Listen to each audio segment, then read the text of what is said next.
Hello there, Sir from 17 once again. This is my Gears 5 Insane Difficulty video walkthrough. This is Act 3, and this is going to be another full-length commentary where I go through the main missions of these chapters without any of the side skirmishes, without any of the distractions, any of the cutscenes, or any superfluous moments that I don't need to add. This is going to be 2 hours and 10 minutes long of narration, and if you would prefer a version that does not have the commentary, I have a full walkthrough video for this game that has none. So feel free to check that one out instead if it's not your cup of tea, as they say. But we're now controlling Kate again, and we're moving through, I think it's called Vaskar, this particular region. This is the region where the new character is from. This is apparently England. So, at the beginning of this, you're going to be reuniting with Baird, and you're going to be tasked with moving around the environment and kind of world building and setting the scene. Interesting colour palette here, because it is, of course, a place that is covered in red sand, and there's all kinds of structures that you're going to be touching on here that have different shades of greens and whites and hues and alabasters and all kinds of things.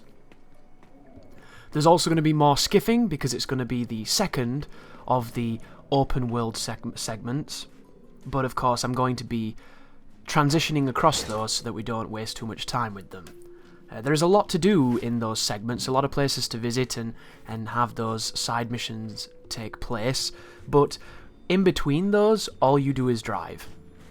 One of the things I think people are going to realise quite quickly, because I know I did, in a lot of sandbox games, when you drive between A to B, there's generally something that happens in that journey that makes it memorable, other than the journey itself. And Gears 5 seems to have kind of fallen down on this.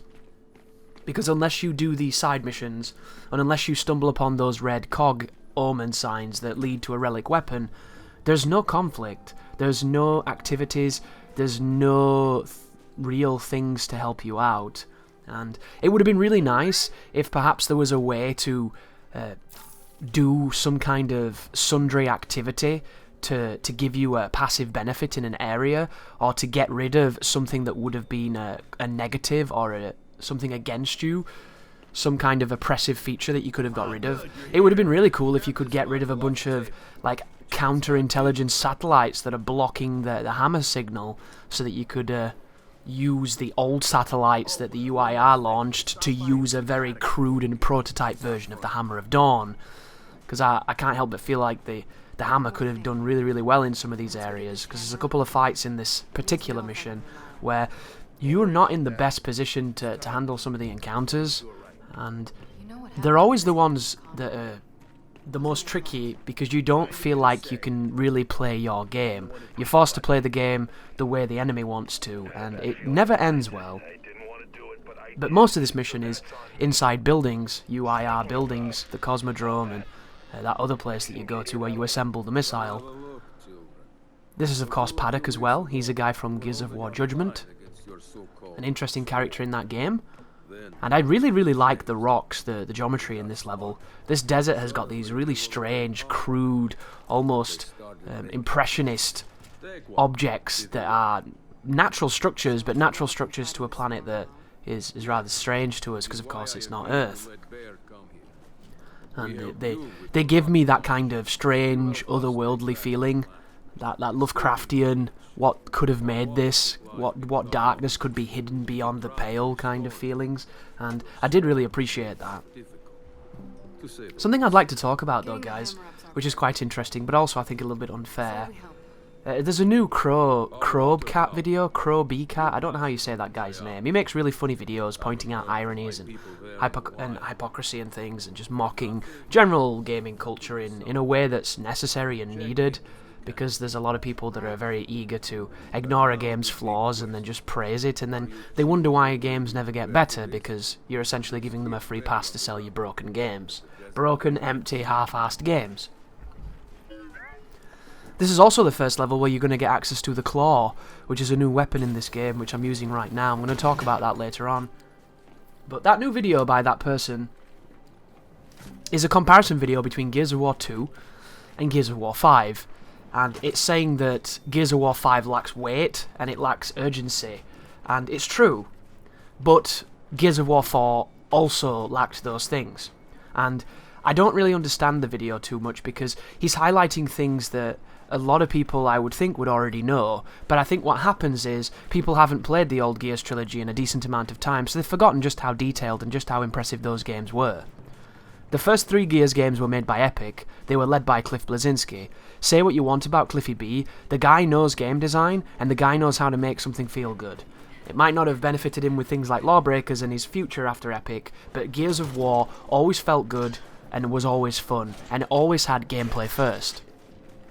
Rod Ferguson is not Cliffy B. Rod Ferguson was a producer.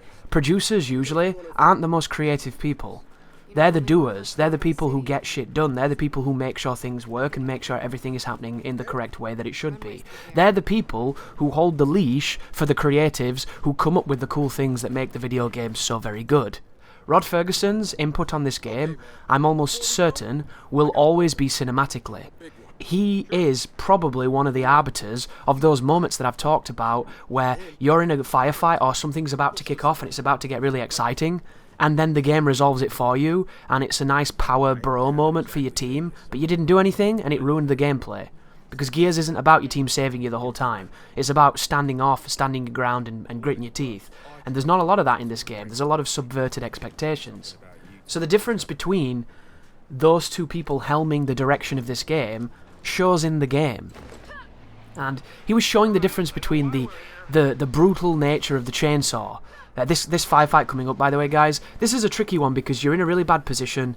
I was trying to get hijack to work, but sometimes it's a bit finicky. And there's a guy with a sniper rifle, I think, or a guy on a turret. And those two things combine to, you're in a bit of a position of weakness, and I didn't have any kind of precise weapon. There is a boom shot in the hangar that I was just in before we came this way. But the boom shot probably wouldn't have helped this, because I feel like this is a fight that should be pretty easy, but it ended up being really awkward. And there's a moment where I go to try and flank, but they didn't design the map well enough for you to do that, so don't even bother following me on my little adventure that I'm going to go on. But the differences between the chainsaw animation are really obvious. In Gears of War 2, when you chainsaw them, they flail, and it makes a very brutal noise. It's a little bit like the shotgun in James Cameron's Terminator 2, where the shotgun sounds so otherworldly because they sampled all kinds of animal noises into it to make it sound so ferocious. Whereas the chainsaw in this, chainsaw is kind of secondary now. It's not as impressive as it once was, it's not as evocative as it once was, and it's one of those things where you expect it. So the chainsaw does exactly what you imagine, it just doesn't have the same crunch and the same pop. And then he shows you other features of like blood disappearing and certain assets that are a little bit different. One of the big ones, which I noticed in Gears 4, and then you see a lot in this one, is that in Gears of War 2, and Gears of War 3, when you shot people with the Lancer, they reacted. And it was one of the reasons that you stood a chance in firefights up close, because if you put enough bullets into them, they would spin around. You would literally knock them around and make them stutter and stumble, and it gave you an opportunity to focus fire them without fear of reprisal. And this game doesn't have that. In this game, they'll run at you while you put a full clip in them until they die, and then they'll just do a backflip, like a pre-programmed backflip to show that they're dying. The difference between those two things is the difference between a person who gets mechanics and a person who doesn't get mechanics but wants to make a mechanical game. And that's the distinction here, guys. Epic had many years learning how to make Gears what it was, and it was helmed by somebody who really understood it. He got what made it work. The Coalition doesn't have that. The Coalition thinks they have that in Rod Ferguson because he was there for many years, but there's a big difference between seeing something and understanding something. And I say this all the time in my videos. I'm a very huge critic when it comes to this idea of people imitating Soul's design. Hidetaki Miyazaki is somebody who has made very unique and very iconic mechanical options in video games. Between him and his team that have made it come together and make it work how they want it to work, they made something really unique that became really popular. People then started imitating it because we always imitate the popular thing, thinking it's going to drive sales and create a bigger audience. The problem is, when you imitate something but you don't understand it, you do it poorly, and you generally break it and don't have any of the grace that made it so special to begin with. And that's what that feels like in a game such as this. I don't mind it too much in this game, because in as much as that the enemies don't flinch, and it's not as interesting, and it's not as realistic, and it's not as fun from a mechanical perspective, it still is fun to shoot the enemies. It still has a decent amount of feedback, and one of the areas where this game has made it a lot better is that the headshots, for instance, on the Lancer that can happen when you get enough crits have got a really, really satisfying reaction. So, in as much as it's nowhere near as good as Gears 2, which is a game that came out a very long time ago, on that particular aspect of gameplay, it still offers value and something that can be enjoyed. It's just objectively not as well designed. It's not as interesting. And then they showed a few other things. Enemies crawling and then dying on the ground, and there's a distinct difference between how immediate and how ferocious Epic's Gears games were compared to the Coalition's. You can see this in the aesthetic, you can see this in the visuals. The Coalition's Gears games are cleaner. They look cleaner, there's less screen shake, there's less of a sense of impending doom and desperation. They're much more almost theatrical in many ways. There's a lot more colour, there's a lot more cheer, there's a lot more humour in some ways, even though there was still humour in the last game, in the last trilogy, and I think the humour in the last trilogy was far better, because it always seemed to be kind of, you know, gruff manly military men, you know, shitting on each other, which is kind of one of the things that, you know, happens a lot in that kind of situation. But the video highlights a lot of subtle differences that Gears has lost, and it's lost these for a while now, which is why I don't really understand it as much personally, because I don't know if this person made a video about Gears 4 comparing it to Gears 3, but Gears 4 was lacking in these areas as well in some ways. You know, it's not just a failing of Gears 5, it's a different take on Gears, a very different take on Gears. And the final point, which is a really big one for me, was the destructible nature of the environments. He shows you footage of him shooting the chest-high walls in Gears 2, and the bricks and the mortar on it are all breaking away. You can see the damage that the gun is doing, and if you watched me play Control recently, you'll see it there too, where every time you shoot something, the world reacts to it. And it's all pre-programmed Unreal Engine new features that make it really, really awesome, because I remember the tech demos that Epic were giving about Unreal Engine that showed that destruction, that showed that larger crowd simulation, that showed those features. And then he shows footage of him shooting sandbags and sand falls out of it.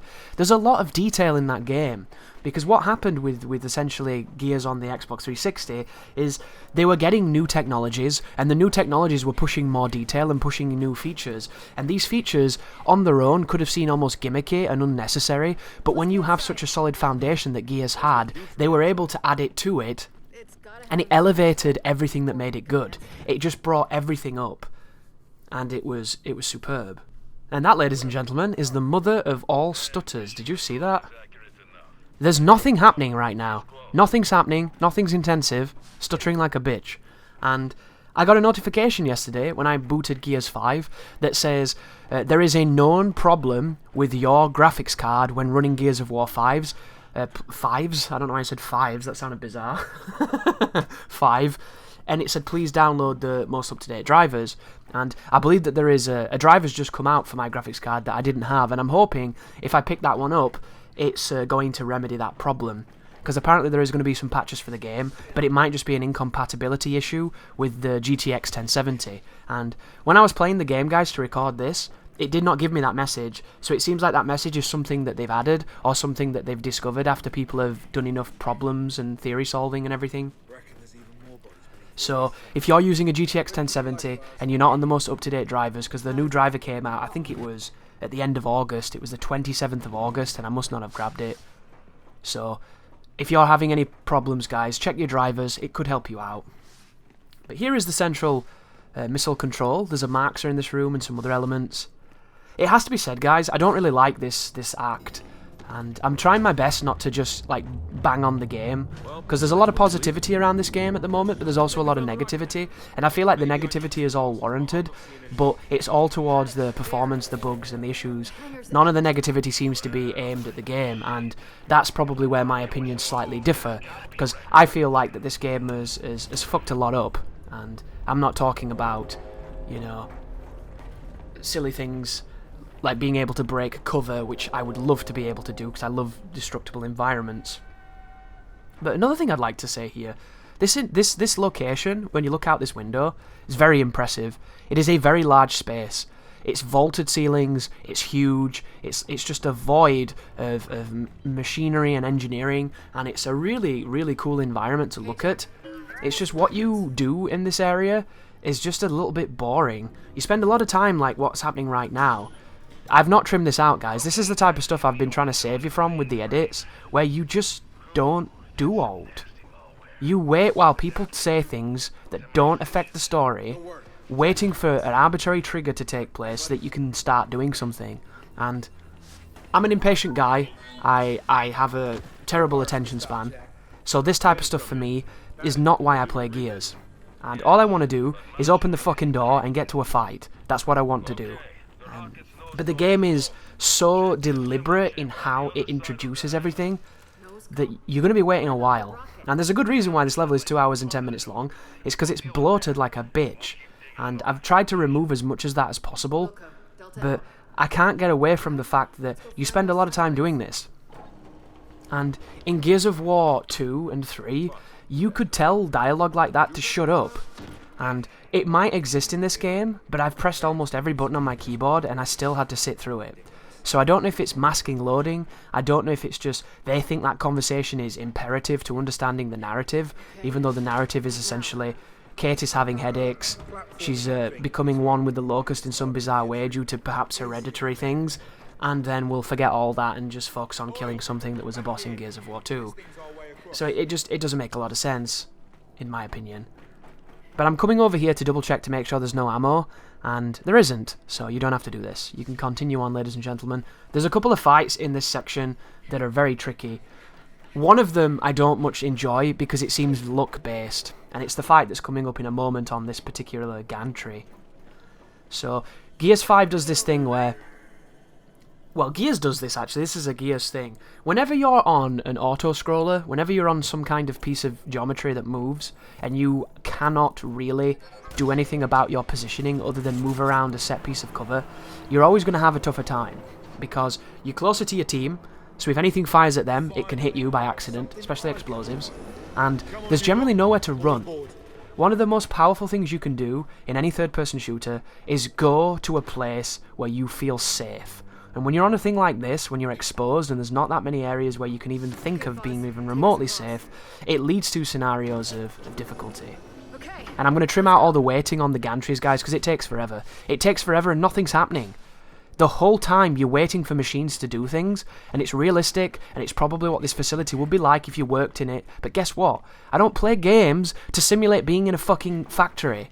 I play games to shoot monsters, and this game has got a surprisingly small amount of that, which boggles my bloody mind. And this video is 20 minutes long right now. We've had one firefight, and it was a bad one because it wasn't very fun. So, you know what I mean? Like, the pacing, particularly in this chapter and in this act, is just not good. There's far too much needless exposition that could have been given to us while we were fighting. And every other Gears of War has had fine pacing. I haven't had no problems with them. Because that's what Gears is. Gears is fighting, fighting, fighting, fighting, fighting.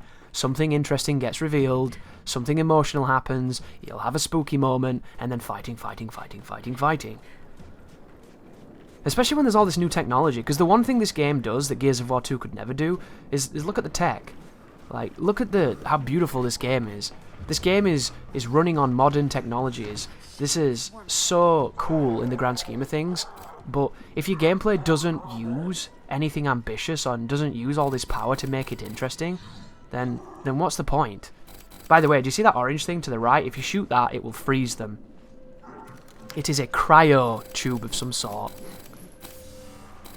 Here's me messing around with Jack. Do you see how Jack has that symbol above that guy's head saying that it doesn't work? That's one of those rare moments where it seems like the Jack symbol tells you that you can't hijack that person, and it plays a noise. That noise just then, that is really important, because it tells you that Jack is listening to you, you just can't do it because of a mechanical reason. I don't mind that at all. That's good. That's feedback to the player telling me I'm doing it wrong. But why doesn't it do that when I have my fucking abilities and I'm trying to stim and I die because of it? You know? This is my argument against Jack, guys. See the invisible guy? What was he doing? I don't get it. This is a funny fight, though, because you don't even have to do any of this. You can end it really quickly with the ice. I only killed one of them because the grenade triggered it, but you can do some good damage with that. But the claw, I'm using the claw. You are afraid of the claw. This is an automatic weapon, and it's very powerful, but it has a limited fire rate that malfunctions. So the idea here is it's kind of like a tri-shot, only nowhere near as powerful, but it works in a similar manner, where you hold the trigger, it starts shooting, and it's very inaccurate, and the longer you shoot, the faster it gets to a point, and then the accuracy starts to come and get better. So holding the trigger increases the accuracy. This leads to a couple of things you can do to make the weapon a bit more ideal. The first of these is to hip fire till the threshold when the accuracy is there, and then aim to get the better reticle. You can even do that from cover.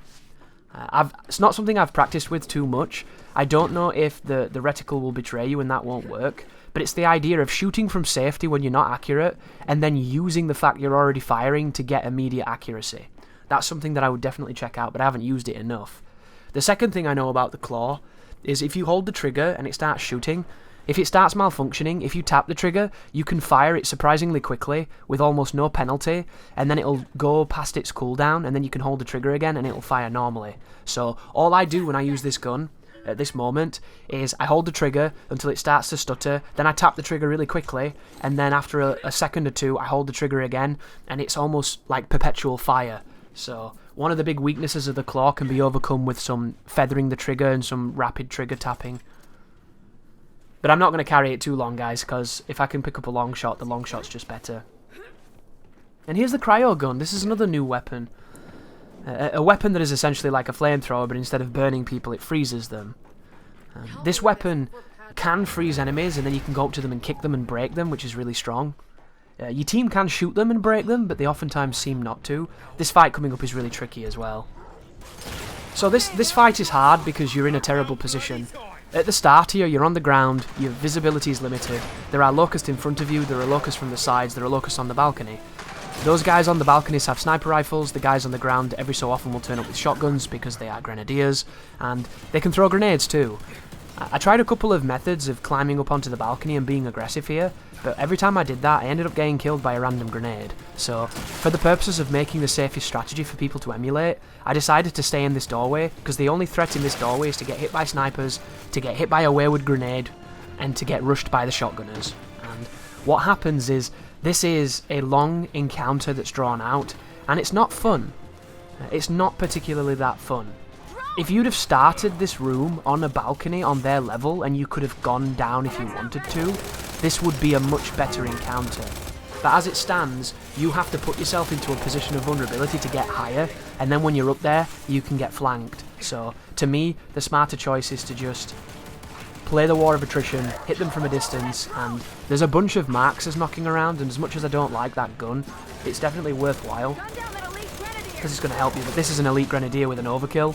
You don't want to give this guy the time of day. Right now, I'm sitting on stim just in case he gets any closer, but I was confident that we could stop him, and we did. But it's a big fight too, this. This could have been a really, really cool room, but as it stands, it's probably my least favourite fight in the act. And the beginning of this act has got some awkward fights, but then after it, it's got some really good ones. But here's the Markser. The Markser does have a second zoom level, but it's not all that helpful. I really love how the Markser sounds, because it's clearly a love letter to the Garand. The problem with it is the headshot modifier in this game. Like, I feel like in Gears of War Judgment, the Markser was better. I felt like when you put it on people's heads, they popped. But in this, it takes like 2 to 3 shots to pop sometimes, and sometimes it can be really frustrating. I'm really hoping that those rumours about Gears getting ported to the PC have some truth in them. Because I would love to play Gears of War 2 and 3 and Judgment on PC. I really would. It'd be a pleasure. But I just don't think it's in the cards. They made a remaster of Gears 1, and they fucked it up, and I didn't like it too much. And I don't want them to remaster games, you know? They don't need to remaster games. Gears is fine. Name a single thing that the Gears remaster added that Gears needed. Nothing. That game is fine. I played that game on PC last year and it was fine. The game is a product of its generation and it's aging really well. Is it as good as like some of the quality of life changes that Gears of War 3 has? Obviously not. But just this whole need to remaster things, I appreciate that it's probably easy money, but I just feel like they piss on the memory of what was great. And I suppose the other thing is, Coalition owned the license, right? Well, Microsoft owned the license. Coalition are the developer that are using the license. I wonder if they'd need permission from Epic to port those games, and I wonder if there's like a pissing contest with that. But if you have the license, it's yours, right? Isn't that what the studios do? Where they release bands' greatest hit albums when they're losing rights to the band and the band wants to leave? So there's these stupid albums that have got all the best songs on it that have nothing to do with the band, which I always hated that. But Hijack in this room is really useful because they'll pull aggro, they'll do a lot of good stuff. You just need to be aware. When he comes out of Hijack, he's not your friend anymore. So you have to take him on. But look how ambitious this room is. It's such an interesting room, but you really don't get a chance to use it too much.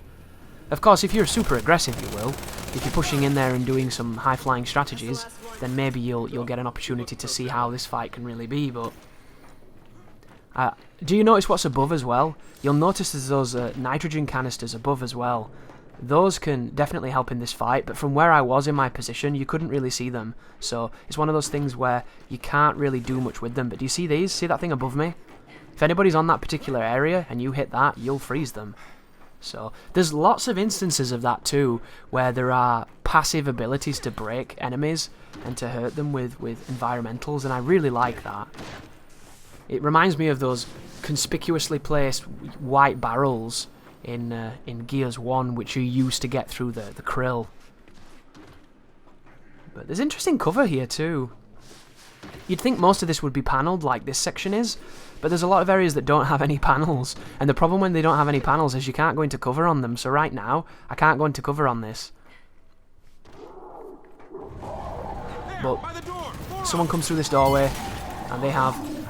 it's two shotgunners, or one shotgunner and an elite, which is a really scary, cheesy trick, but this has been in the series as long as I've been playing it. So it'd be hypocritical of me to complain about it, but I've still never liked the idea of this.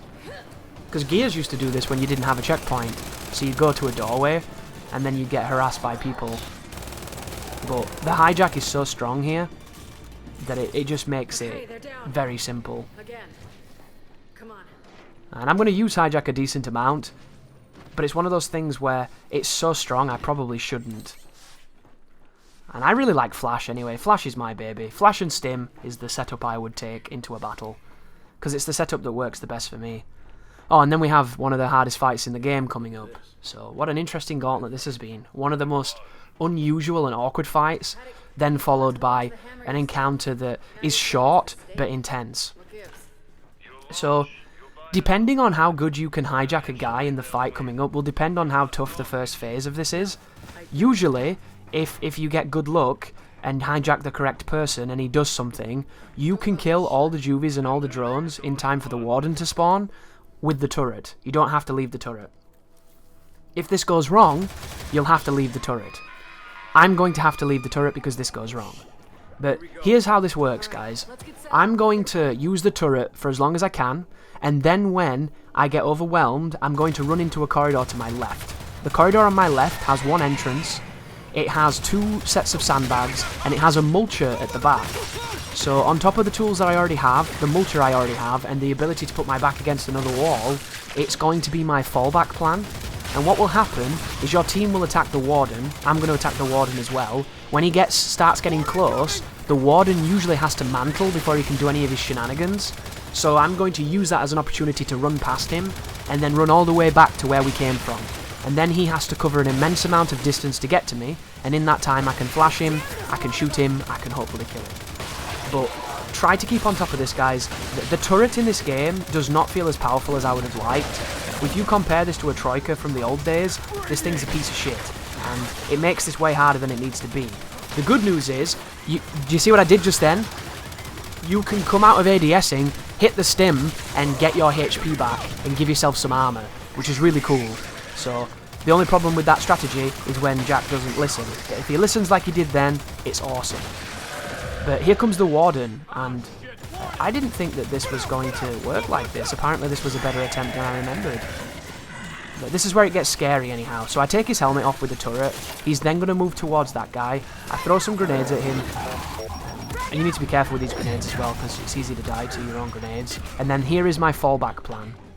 So I believe he has my attention now. I'm going to try and hit him with the grenades on the Lancer, because the Lancer's really strong. But you'll notice my Lancer's not working. There's a weird thing that happens with the Lancer, where every so often the detection is a little bit strange. Whenever he's close like that, just flash him. Don't even take the risk. Because this guy kills in one hit. No matter what he does, he'll kill you in one hit. And now that I've hit him with all that, I'm just going to run all the way over here, and I'm going to hope that my team can put some damage on him, and I'm going to hit him with a long shot.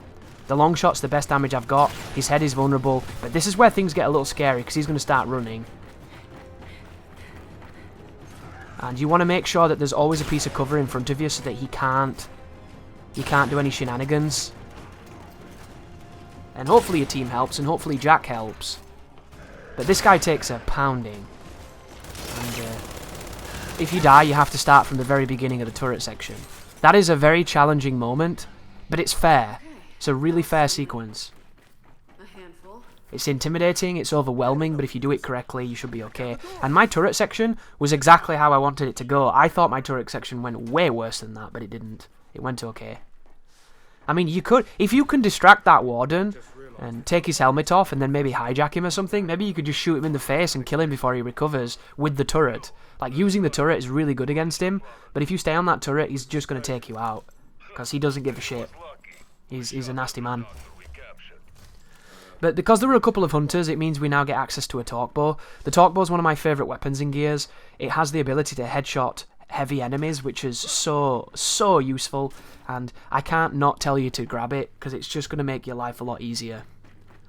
But keep on pushing forward, moving through this red sanded area, past all the corpses and all the signs of chaos and all the combat that we're not taking part in, because there's so much downtime in this level, it really frustrates me. But hit the door, and then we're introduced to the lower section of this huge area that's going to help us to assemble the missile. And I say missile knowing full well that it's a satellite, but it needs a missile to get into space, doesn't it? That's the whole idea. But here's another one of the gantries that take 50 fucking minutes to do anything, and the other side of this gantry is really difficult. So this is one of the sections where getting stim to work when you need it to is really important. I think it's this one. It might not be, actually. It might be later on. Suffice it to say, I'm going to be skipping this once we get on, and once they say, you know, like, let's get to the other side, or whatever it is. Because there's so much of this, it bugs me so much. And the other Gears have had moments like this as well. This game is not the first to be the offender of sections where you do fuck all. But I never understand why they exist. Like, unless you're getting super awesome exposition, just skip it. But when you pull this lever, some pouncers turn up, I think. Because you have to kick this. You have to kick this missile. And I'm going to run around to try and find as much ammo as I can. If you have 2 grenades, you should be able to kill the pouncers without too much of a problem. It's interesting that the pouncers always come in 2. I don't know why that is. Because I feel like if they threw more pouncers at you, pouncers would probably have a much more difficult dynamic. At the same time, though, they probably wouldn't be even half as fun as they are, and I don't really think pouncers are very fun, to be fair. But here's what you've got to kick. Kick the missile, and this triggers the cutscene, and now we get to... Oh, interesting. Is it this one that triggers the cutscene? And there we go. Pouncer turns up. So, immediately... I flash the first guy, and then I try and stick him, and then I do stick him, I run away, and he doesn't die. You see that? He's almost dead, he's like 1 hit, but he doesn't die. That's one of the things you need to bear in mind with these guys. They're bullshit. That should have killed him, fuck you. I don't really understand it, but he has an ability to survive the grenade when other times he doesn't, so it must be about the detection of how it hits. But he's probably already dead at this point, and then you can shoot this guy and finish it off with the GL. Surprisingly enough, the GL's really good against this particular enemy. When you put a full clip into it, it does a nice chunk of damage. This is an enemy that I don't think has a bad HP bar. Compare him to the Stump. I think the Stump is ridiculous and needs like 1/3 of its HP removing. Maybe 1/2. Whereas Pouncers are fair. Snatchers are fair. Like, the Snatcher's HP threshold is really good in this game. He's way tankier in Gears 4 and he's boring as shit to fight. The Carrier too. Carriers could take forever if you did the wrong things. So there's definitely been some tweaks and some upgrades and some improvements. And this is the fight that's shitty coming up. So we're going to get on the gantry, and then there's going to be a fight in front of you which you don't have to partake in, but then there's going to be a Scion that turns up and starts firing drop shots. The problem with this environment that we're on, there's no way to move parallel to the guy, so he's going to land these drop shots near you, and if he does, you're going to die. There's nothing really to it. You can't roll it, you can't slide into cover to get away from it, it's got too much splash. So this is a sequence where you're praying for the AI to miss. And the problem is the AI doesn't miss that often. There's one thing you can do here. When the drop shot comes towards you, you can hit stim to survive the hit. You can only do that once, and then you have to just see how the cards land and see what you get.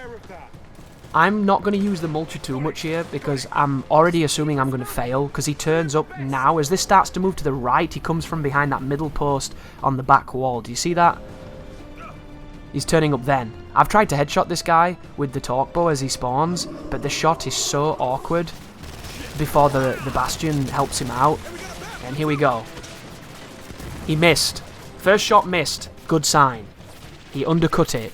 Second shot, I used my stim to survive it, and I still nearly died. Third shot, he misses. Still trying to kill the Bastion.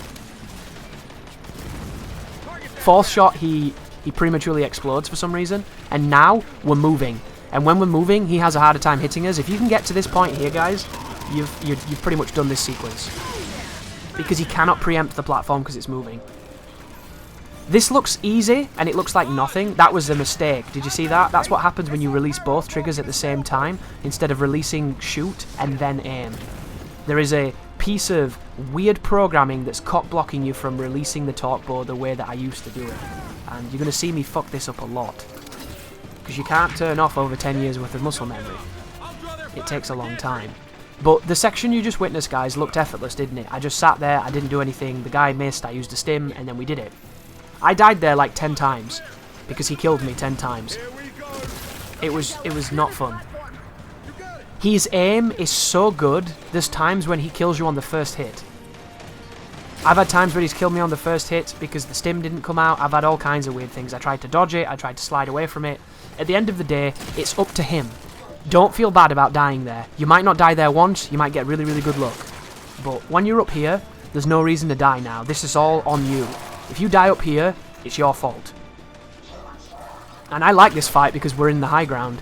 I have a rifle, we're at the high ground, and it's an interesting dynamic of a bunch of enemies that are kind of distracted with some bigger guys. And I'm down to the Boltok again, but I really like the Boltok in this game. You won't hear any kind words about the Boltok from me in the original Gears trilogy because I didn't like it. It got better, but in Gears 1, the Boltok was horrible. I hated the Boltok in Gears 1. It was one of those guns that the reticle was misaligned, the gun never felt as powerful as it needed to be, it just didn't have anything on the snub for me, so I never used it. I was a snub elitist. They changed it a bunch in the sequels and they did make it better, and the Boltok's been pretty good now for a long time, but I still can't get around to using it because I hated it for so long. In this game, I like it. It still suffers from a lot of the reasons why I didn't like it, but compared to the snub with the new reticle, the thing that bugs me the most, guys, is the changed reticle. Like, I'm so used to seeing what the snub's reticle looks like. When it doesn't have the reticle, it irks me. Because I'm not used to using the Boltok, this reticle feels like it could have been the Boltok's reticle, even though I know it wasn't. So it's easier for my brain to adjust, it's easier for my ridiculous neurosis to accept the change when I'm using a gun that I never use. And I would have really liked if they'd brought all the weapons back for this game, because I miss some of the old weapons, you know. I miss the brute shot the most because I just loved that gun. It just felt heavy and weighted and awesome.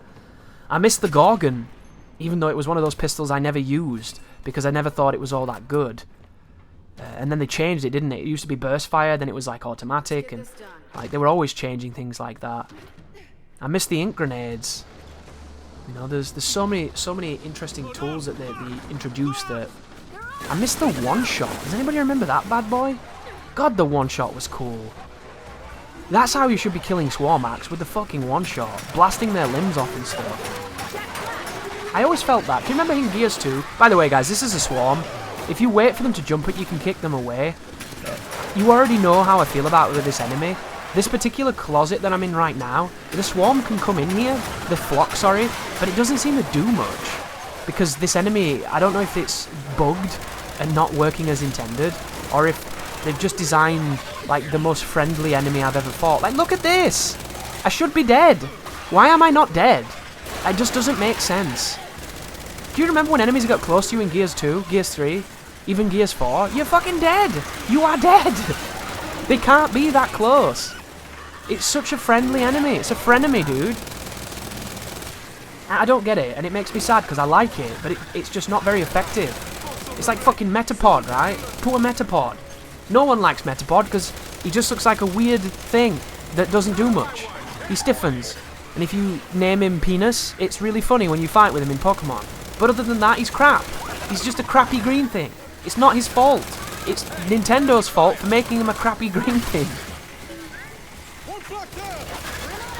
But there's a lot of guns in the Gears franchise that I would like them to bring back, just for the shits and giggles, like the Sawn-Off. The Sawn-Off was so much fun. So much fun. The Flamer too. The Flamer's one of those weapons where I never thought the Flamer was very good. In multiplayer it was quite strong, but fundamentally against the enemies, the Flamer didn't really have the stopping power to slow them down, and you ended up getting killed a lot with it. But it was fun to use. It would be really cool if this game had every single Gears weapon. I'd like that a lot. I'm ready for that. The Butcher Knife. The Mauler's Shield. Why did we never get the Mauler's Flail? Look at this bullshit. The fuck are they doing? Stupid AI. Standing around, getting nothing done. Where's Cole and Baird when you need them, dude? Where's the old guys? Old guys were better. Why are they walking into that wall? Did you see that? JD literally walked and stopped facing a wall. This game is busted, dude. I'm really hoping it gets some touching up because it doesn't feel like a AAA game at times. It looks like one. By God does it look like a AAA game. But the problem isn't the visuals. The problem is when everything breaks. But once the missile's stopped, it's going to apply itself. And now we have a fully functioning Hammer of Dawn satellite waiting to happen. And I hope the Hammer of Dawn is in multiplayer. And I hope it's in Horde. It better be in Horde, dude. One thing I don't understand about co-op games is why are developers so afraid to let the player be overpowered? Why are they so afraid and so, like, so driven to remove the fun? I never get that. Like, I was playing a game called Remnant from the Ashes, which is a game that's got some of the best shooting I've ever done in a third-person shooter, but it also has some of the worst design I've ever come across in a fucking video game, and it really frustrates me, because the game could be amazing, but it's been designed by maniacs. That game has so many problems that need to be addressed, and the developers are nerfing the rings. Nerfing the fucking guns and the rings when the game is, like, nigh unplayable at times, has things that are just super stupid. Like, can you believe, right? That game has the ability for you to be a melee build, so your entire RPG experience is built on making your character smack things with a weapon, and the flying boss is flying, and you can't hit it. Can you believe in 2019, a developer made a game where you can be a melee build, and you literally cannot kill the fucking last boss? Can you believe that I'm saying these words? This happened this year. I can't even begin. I can't. It just, I don't get it. Gosh, that sounds so nice, that headshot sound. I wonder what weapons I'm forgetting as well. There's obviously some weapons I'm forgetting. Other weapons and Gears. Like the Digger, remember that bad boy? I feel like the Digger was a casualty to the drop shot. The drop shot is essentially an inverted Digger, isn't it? Do you remember how the Locusts used to spawn in Gears 3 when they burst out of the ground? That was such an interesting thing. I thought that was such a unique way of making them turn up. I love the Emergence Holes, But I feel like the Locusts are more militant now, and they would have had a better delivery system, so busting out of the ground was a really nice touch. And you could also headshot them as they came out as well. It was really hard to do, but it could be done. But at the end of this corridor here, there's somebody big. I think it might be a guy with a buzzsaw. We've not seen this guy, a buzzkill, sorry. I always call him Buzzsaw like he's from the bloody Running Man. I don't know why I do that. What happened to Buzzsaw? Oh, he got marked in the tits. Sorry about that. But you see the cover trick here, guys? Classic Gears of War multiplayer. Just as effective as it always was. I'm really grateful they've never taken it out, but it'd be nice if they could give us a shoulder swap. There's a guy crawling away from us. Do you know what I'm pretty disappointed with in this game, except for everything? The executions.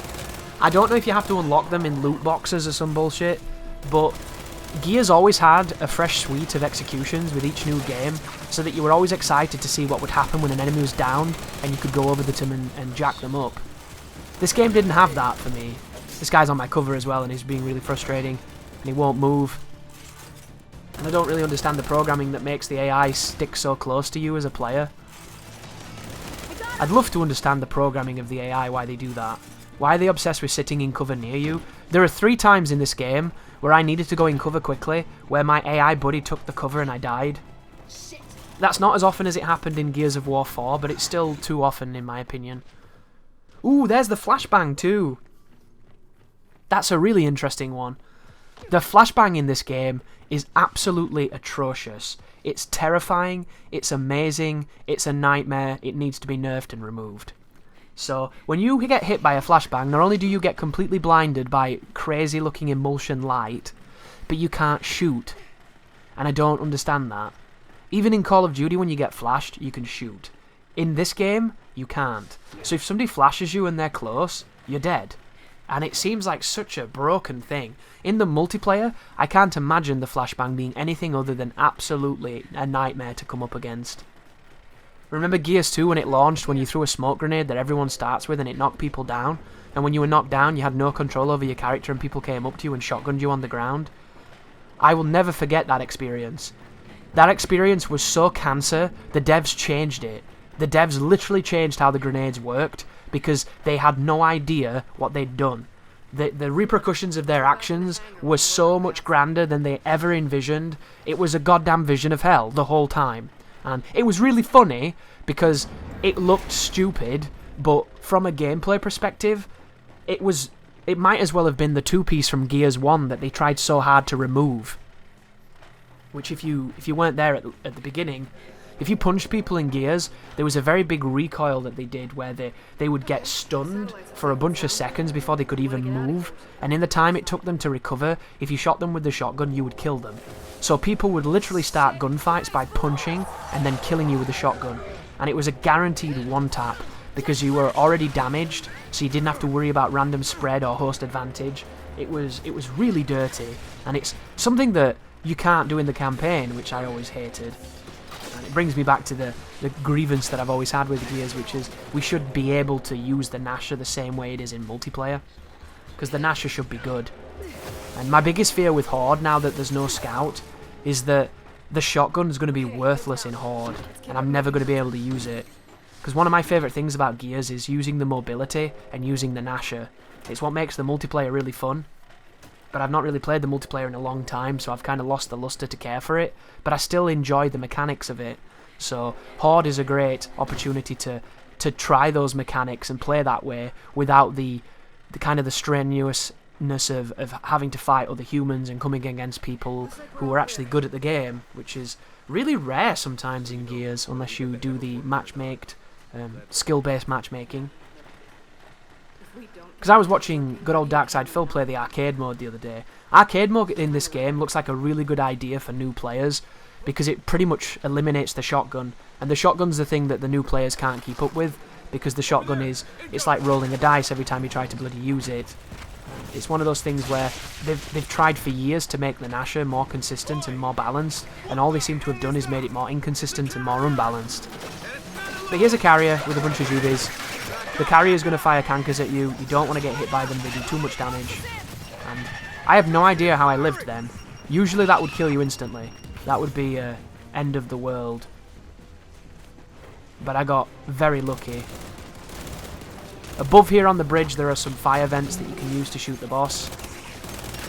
That's me losing connection to the online because the servers were absolute trash at this moment, so that pops up all the time. I would love to edit that out, guys, but it's a little bit more difficult than some, and I didn't want to put an unnecessary crossfade in, but there it is. I suppose I could have maybe clone stamped it, but that would have taken an eternity, because it's on there for a couple seconds and you'd have to clone stamp every frame, which is a lot of frames. But there's an awesome area here to back up in if the carrier gets too close. There's no reason for you to die in this segment really, unless you get super unlucky. And also make sure to double check your difficulty, guys, by pausing it, because this game has changed the difficulty for me, it's changed the difficulty for a member of my community. The game has a problem with changing difficulty, so be very careful. I've got every single chapter, every single stage, every single act done on Insane when I look at Mission Select, but yet when I look at the achievement for beating the game on Insane, it says I am 93% clear, which is obviously working as intended. I don't know why that is, because all of the chapters say that they're done on Insane solo, but what can you do, you know? The game is troubled right now. But do you see what I mean? I feel like this is a bad location for this guy. I feel like they should have closed the door at the back here and made you commit to this location, but they didn't. And by not closing this door, all they did is eliminate all the difficulty that this was going to have, because you have too much of a safety option to fall back. And when I'm making a strategy to show you guys the best ways to do things or the ways that work for me, I'm going to use tactics like this because it's easy. Another thing I'm curious about is, can you grenade tag the chest of the carrier and get away without being grabbed? I want to say yes. I really do. Is that it? Are we done? No, he's still kicking ass. What is the beeping? It's the juvies, isn't it? I'm like, why is it beeping so much?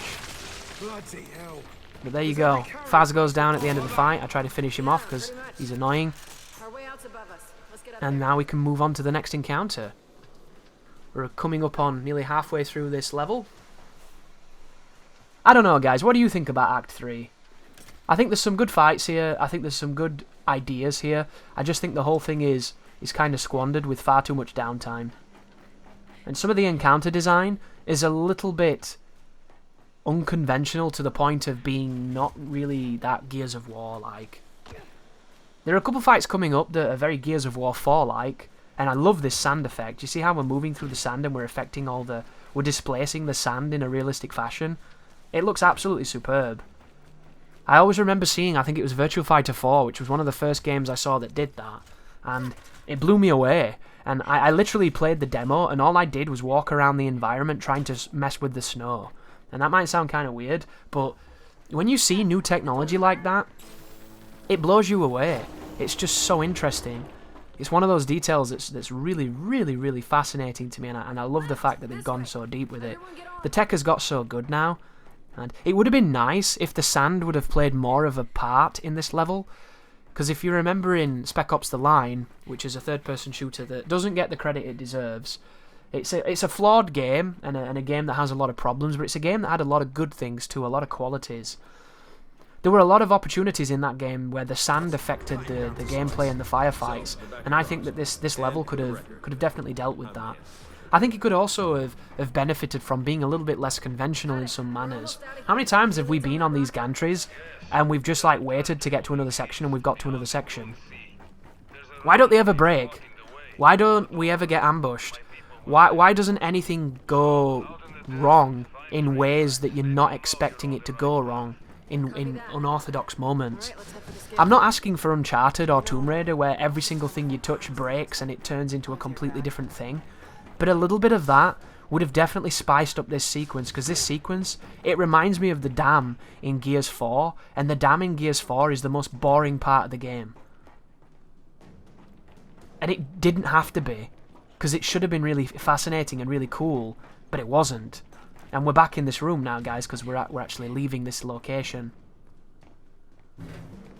And you do a little bit of this, you do a little bit of backtracking, going to do something else and then coming back on yourself. There's a transition there, guys, because I was getting a lot of stutters, so I checked my task manager to see what was going on. I love the lighting here. This is a really beautiful corridor. The lighting in this game is superb. My lighting is not even set to the highest value either. If I were to put the highest value on the lighting and the shadows, they would look so good. This is a very good looking game. If nothing else, it's a superbly beautiful game. But backtrack through this zone. Another area I was really tempted to remove because it doesn't add too much to the game. It's frustrating too because the end of this act has a chapter that I really like. And I really like it because it feels like Gears. And it makes me feel like a hypocrite because I've wanted Gears to take risks in Gears 4. And Gears 4 took no risks for me and it was lazy because of that. I wanted this game to be bold. I wanted this game to really strive. And in some ways, for some people, I think it has. I think there are people that are going to look at this as really bold new steps that bring them back to Gears. And I'm happy for those people, but I'm not happy myself, you know. I feel like the steps that they've taken, all it does is dilute what was good. And I don't really have an answer as to what they should have done. It'd take far too much thinking on that one, but I would come back with something hopefully pretty cool. But I wanted different, and now I'm begrudging the differences, and I just feel like I hate the fact that I feel that way. Because it's not fair. You can't be the guy crying for change, and then when change turns up, crying for it to go back to the way it was. It's stupid. It's really stupid thinking, but unfortunately it's how I feel because... Like, here's an unpopular opinion. I think Gears of War Judgment is a good Gears of War. I don't particularly like a lot of the changes they made to the systems. For instance, I think what they did to the multiplayer made it really unique, but took away what I liked the most. It didn't feel a lot like Gears. It felt very strange, but it still had really good, you know, tech and mechanics, but it was weird, so it put me off. I hated the fucking Horde mode that they had. The Horde mode thing was terrible. I don't really get it. Oh, I need to speak up here, guys. Do you see these fire tornadoes? Do not drive anywhere near those tornadoes. They instantly kill you, and they're omniscient, so they spawn in front of you and try to cut you off. This segment here doesn't look like much, but I died like 3 times getting through this shitfest because it's really awkward and it's not very fun. It looks beautiful, but there's a sequence coming up later that I would call absolute dog shit. The worst part of the game for me, next to the fucking stupid Berserker boss, because it's this for an extended period of time, and if you fuck it up, you have to do it all again. And it's easy to fuck it up because the whole place is full of fire tornadoes, and it's really annoying.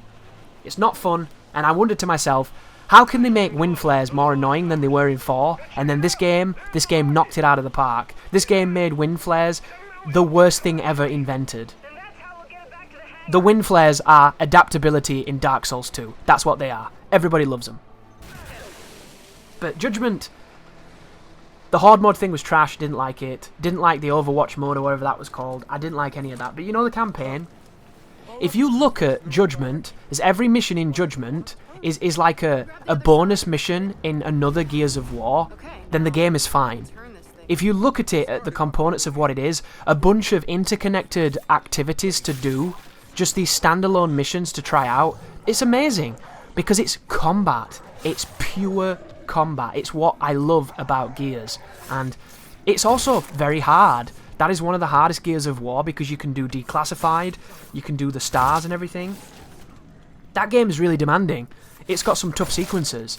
It's got some crazy tough sections. And I really like it, and it's a game that gets shit on a lot. Everyone thinks it's rubbish. Everyone thinks it's the worst Gears, even though one of the best Gears players on the planet that I watch thinks it was his favourite because he found it the most fun for multiplayer, because all he does is bounce around like a lunatic and kill everybody. And like a lot of my friends who've played it, they all kind of say the same thing. They see Judgment as this almost standalone what-if scenario that's not really associated with the games, but it's really fun. It's dumb, it's bold, it's arcadey, it's got, like, what if we decided to make you fight 10 boomers at the same time? Then everyone goes, well, we've only ever fought 3 boomers at once, what are you talking about? That's ridiculous. And then you walk in a room, and there's like 6 boomers. It's beautiful. It's so stupid, but it's stupid in the most glorious way. Like, if you go to Judgment because you want the story and you want to be like a hardcore Vatividia of Gears of War, then you're probably going to get really frustrated. Because it's just kind of like, here's a young bird being irresponsible, getting court-martialed, and here's a bunch of locusts that have got all this cool technology that doesn't exist in the later games, so how the fuck is this a prequel? But this section here, guys, is one of my favourite fights in the chapter. I love this segment, but it's buggy. At the very beginning, I recommend using the cloak because it's nuclear good. You don't have to. I've tried to avoid using it because it's that good. But there are times here where your team doesn't follow you and your team doesn't help. They stand on the steps doing absolutely nothing. There's times here where the shotgunners don't spawn correctly and they get stuck in these little alcoves and they don't do much. And then there's times where the juvies that come up on the platform with the Warden, they stay on the platform and they never move. And I get that in this video. I did this fight 4 times to try to get footage of that not happening. Every time it happened. It's just broken. So, as much as I love this fight, and I wanted to get like the purest form of it that I could, you're going to see a transition coming up as well, guys, I think. Here's the Bastion with the Warden as I run away. Watch my gun. See how it went from me trying to do an active to me going for the reload, and now I have a drop shot? This is 2 pieces of footage here put together, because on the other footage, I got a soft lock, which is... Not only did the juvies not work, but I also soft locked on the door, which is really frustrating. But I kept the Warden footage here, and you can also see the juvies not working. But do you see my team on this run? My team are all on the stairs, and they refuse to move.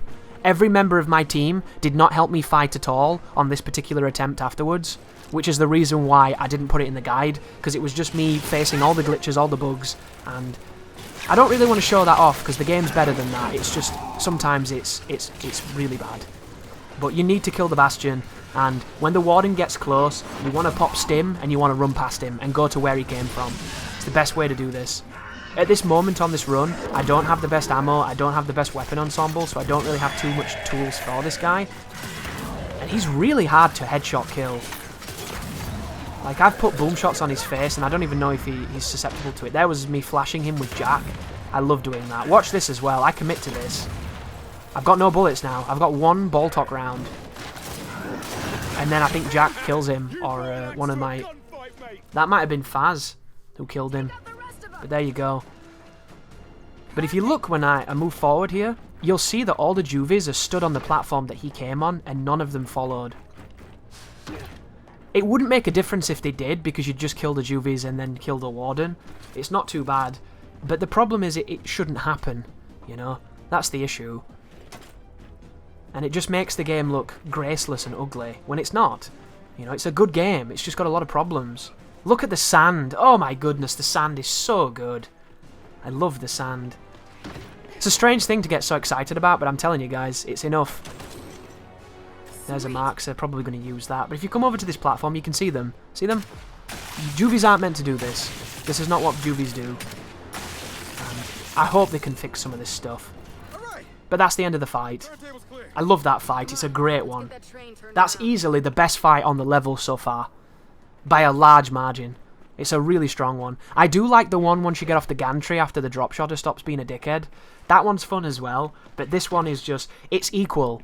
They've got good positions. You've got good positions. It never feels like you're overextending or put under too much pressure as long as you use your movement and you do the right things. It's just a great fight, that one. It's really well designed. And I like the location. It's unorthodox, but it's still uniquely Gears. But you see my team? See how they're all not following me? They're all going to teleport now because that's what the game does. Handily.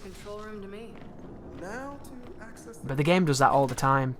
And I'm very curious to listen to you guys' thoughts on it, because the game is... It's a troubled little game. You know? It's unfortunate too, because we deserved better, and I'm hoping with a few fixes we're going to get better. Because this is going to be out now for the next, what, 2 to 3 years before they do the next one. And I'm really hoping that they can make it... They can make it worthwhile for the people that were waiting for it. Because at the moment, I've been checking forums. People do not like the multiplayer in this game. Oh, and shout-outs to the worst section of the entire game. I hate this segment, guys. I hate this segment with such a passion.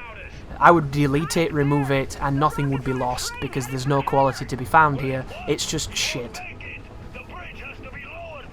All I can say, folks, is the tornadoes have a tendency to spawn and populate in front of you, so always try to be willing to bank to the left or to the right quite quickly to kind of skirt around them.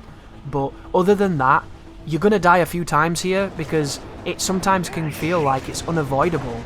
Don't worry about hitting the crystals. Hitting the crystals doesn't do anything.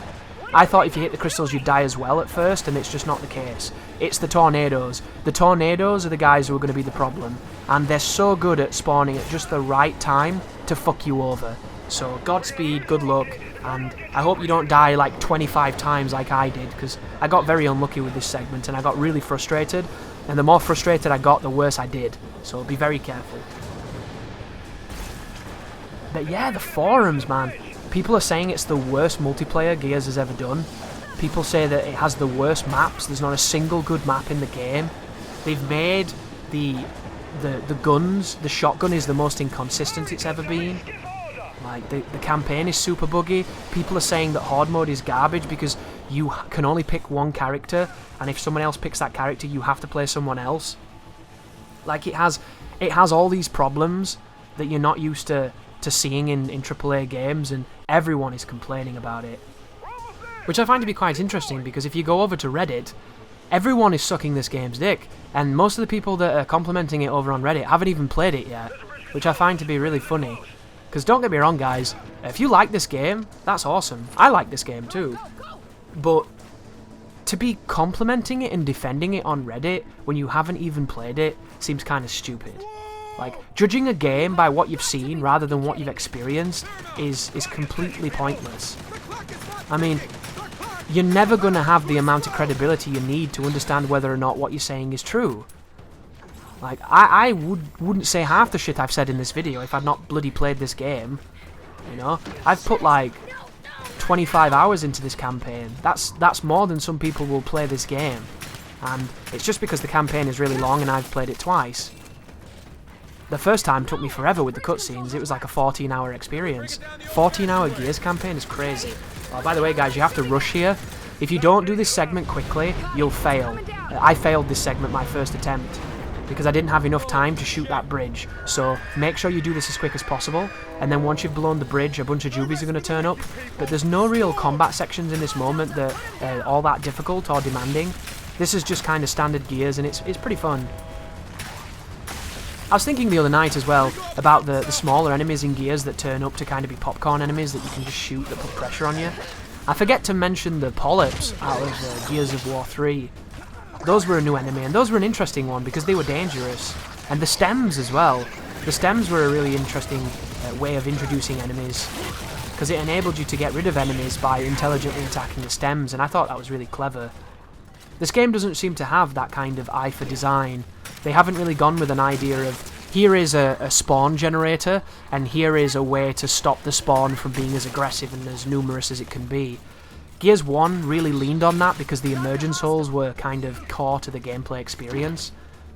Gears 4 had the hives and the nests where they pop out of the ground, but those didn't seem to have the same implications that the emergence holes did. And I love the emergence holes. There's something about Gears 1 where when you know what you're doing, you can stop all the fights before they begin. And that kind of level of mastery and understanding once you know the systems is what every game should aspire to be. In my opinion, of course. There are certain games that should never aspire to have that much depth or that much going on. Because there are certain games that are never meant to be that serious, you know. Some games are just really, really casual and meant to be calming experiences. Well, a couple of imagos. I don't have my weapons set up at this moment, so I'm kind of improvising and using what I've got. The weapons in Gears are usually quite good. That was interesting then. That imago flinched from the Markser shot, which was nice to see. There are some hit reactions, it's just when you use the Lancer they don't seem to do anything. Especially compared to Gears 2 and 3. Gears 2 and 3, the movement is off the charts. A quick question though, guys, if you're listening to this. Do you find it difficult to use the standard Lancer now? Because I'm noticing every time I use the Lancer compared to the Lancer GL, I just don't enjoy it as much. I really like that new Lancer. They've changed the game. They really have. Last one's down. And I never thought I'd say that, because I'm usually very set in my ways. I'm an old-fashioned kind of guy like that. Like, I still think the Gnasher in Gears 1 was the best, because they changed how it sounded and how it fired. They changed a lot of properties on that gun. They keep changing it because they can't quite get it right. But in Gears 1, I just felt like it was perfect. And it was not, don't get me wrong, guys. That is a gun you could put in someone's back, press the trigger, and every pellet misses. And then they turn around and kill you instantly. Like, I can't even begin to tell you how frustrating the spread on that shotgun was. But it just, the way it fired, the speed of its fire rate and its reload rate and things like that, how it chambered a new round, I think it was the best in the first game. And I'd love to see them go back to that. But back on the skiff, and now we get to go to a new facility. We need to go to the training facility.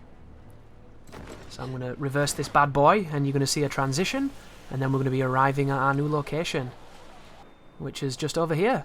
And I like this segment a lot, but I had to re-record this, so you'll notice that I have new weapons. So,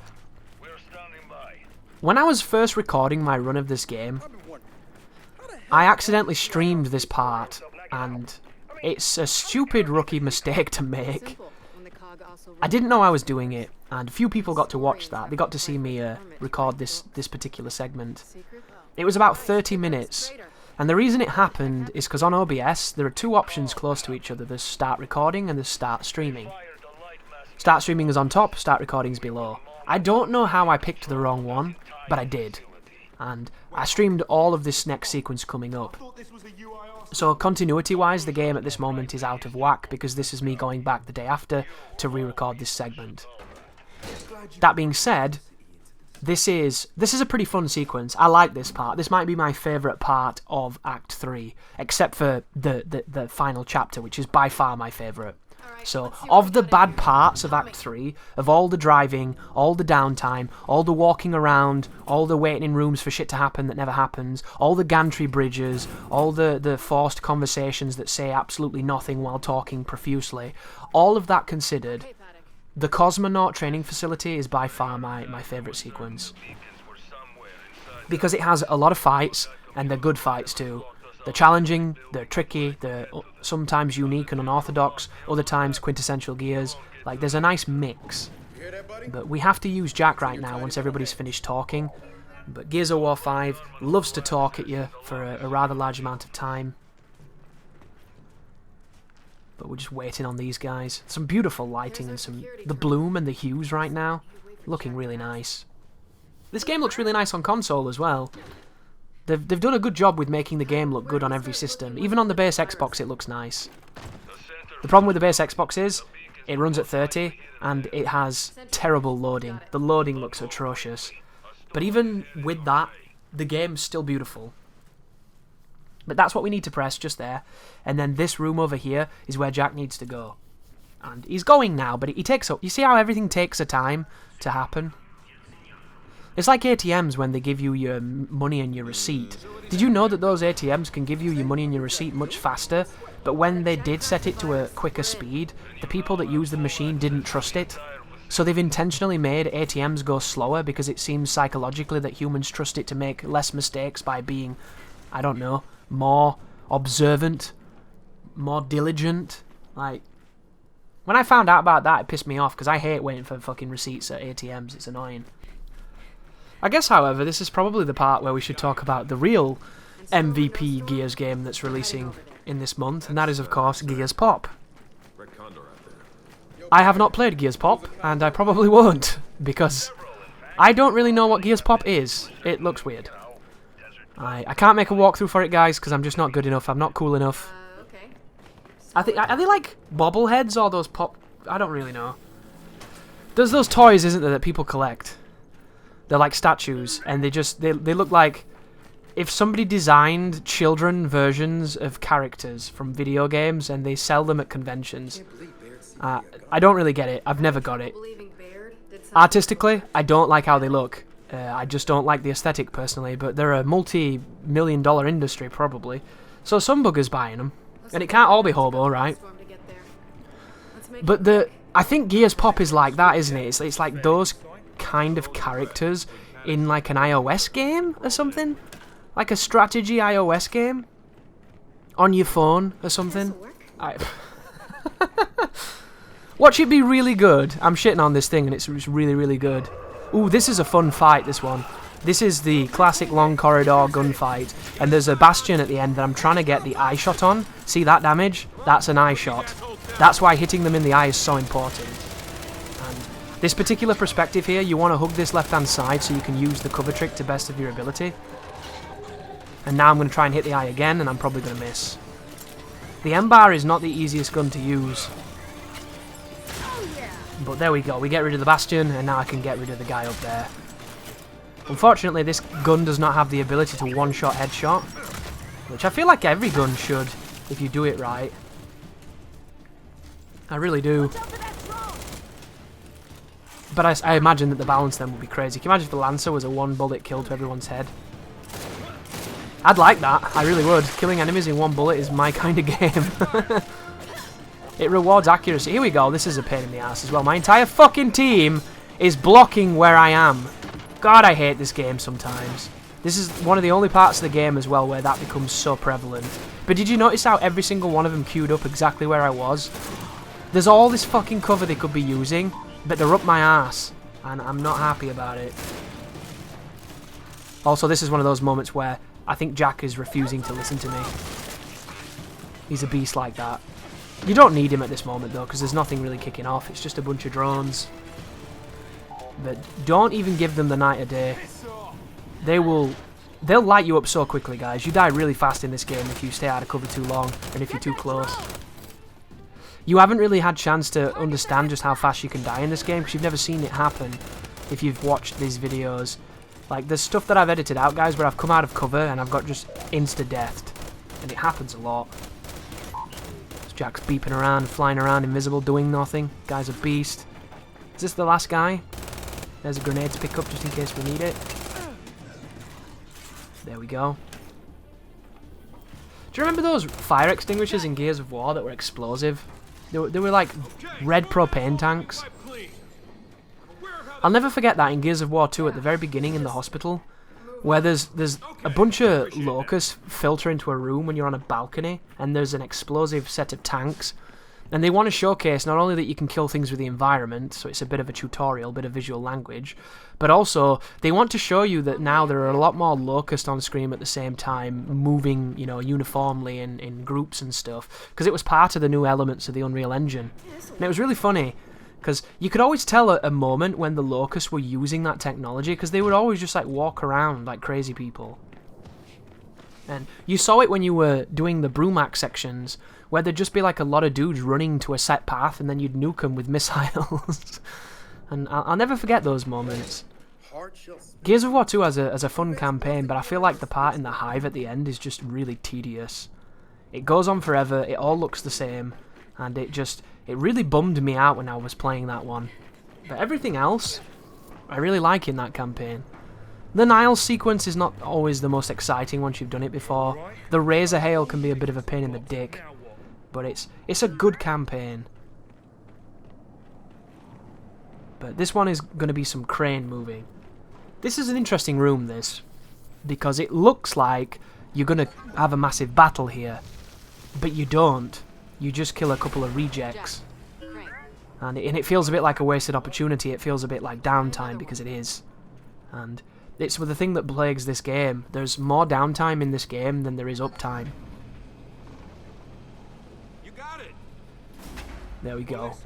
Go through the tunnel. And it's such a dramatic looking location. There could have been...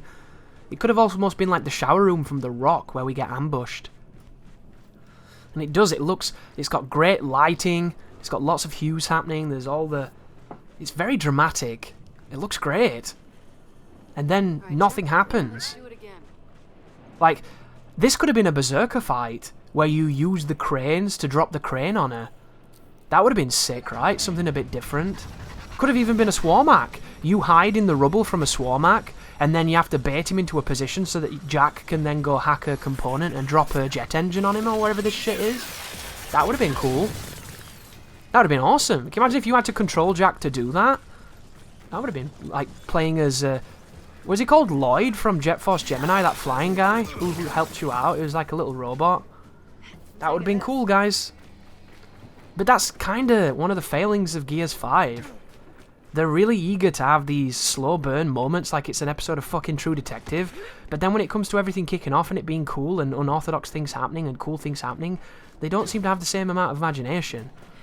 And then on the final chapter of this act, it's got tons of really cool moments of shit kicking off, and then on Act 4 there's some really cool moments of shit kicking off, so they're obviously capable of doing it, but they only seem to be capable of doing it within a certain parameter. And I don't know if it's expensive to make all these set pieces all the time, but I feel like Gears used to always be about crazy set pieces, whereas this game has got a handful of them, but most of it is just, let's walk around and wait for Jack to rip a door.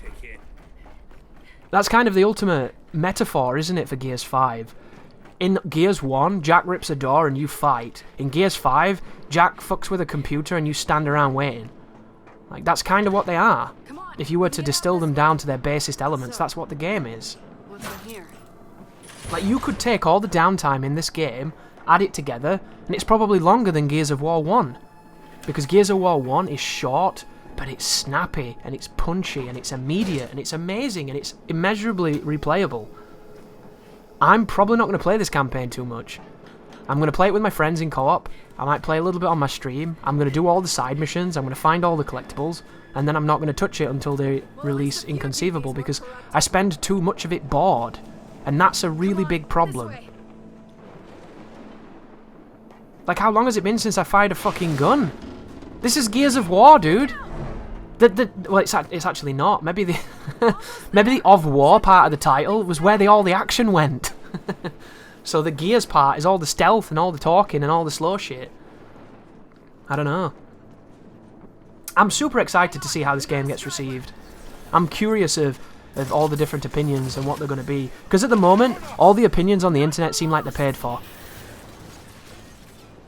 And in their defense, they gave me a copy of this game, and I'm trying to be honest. I'm not here to shit on it. I'm not here to tell you not to buy it.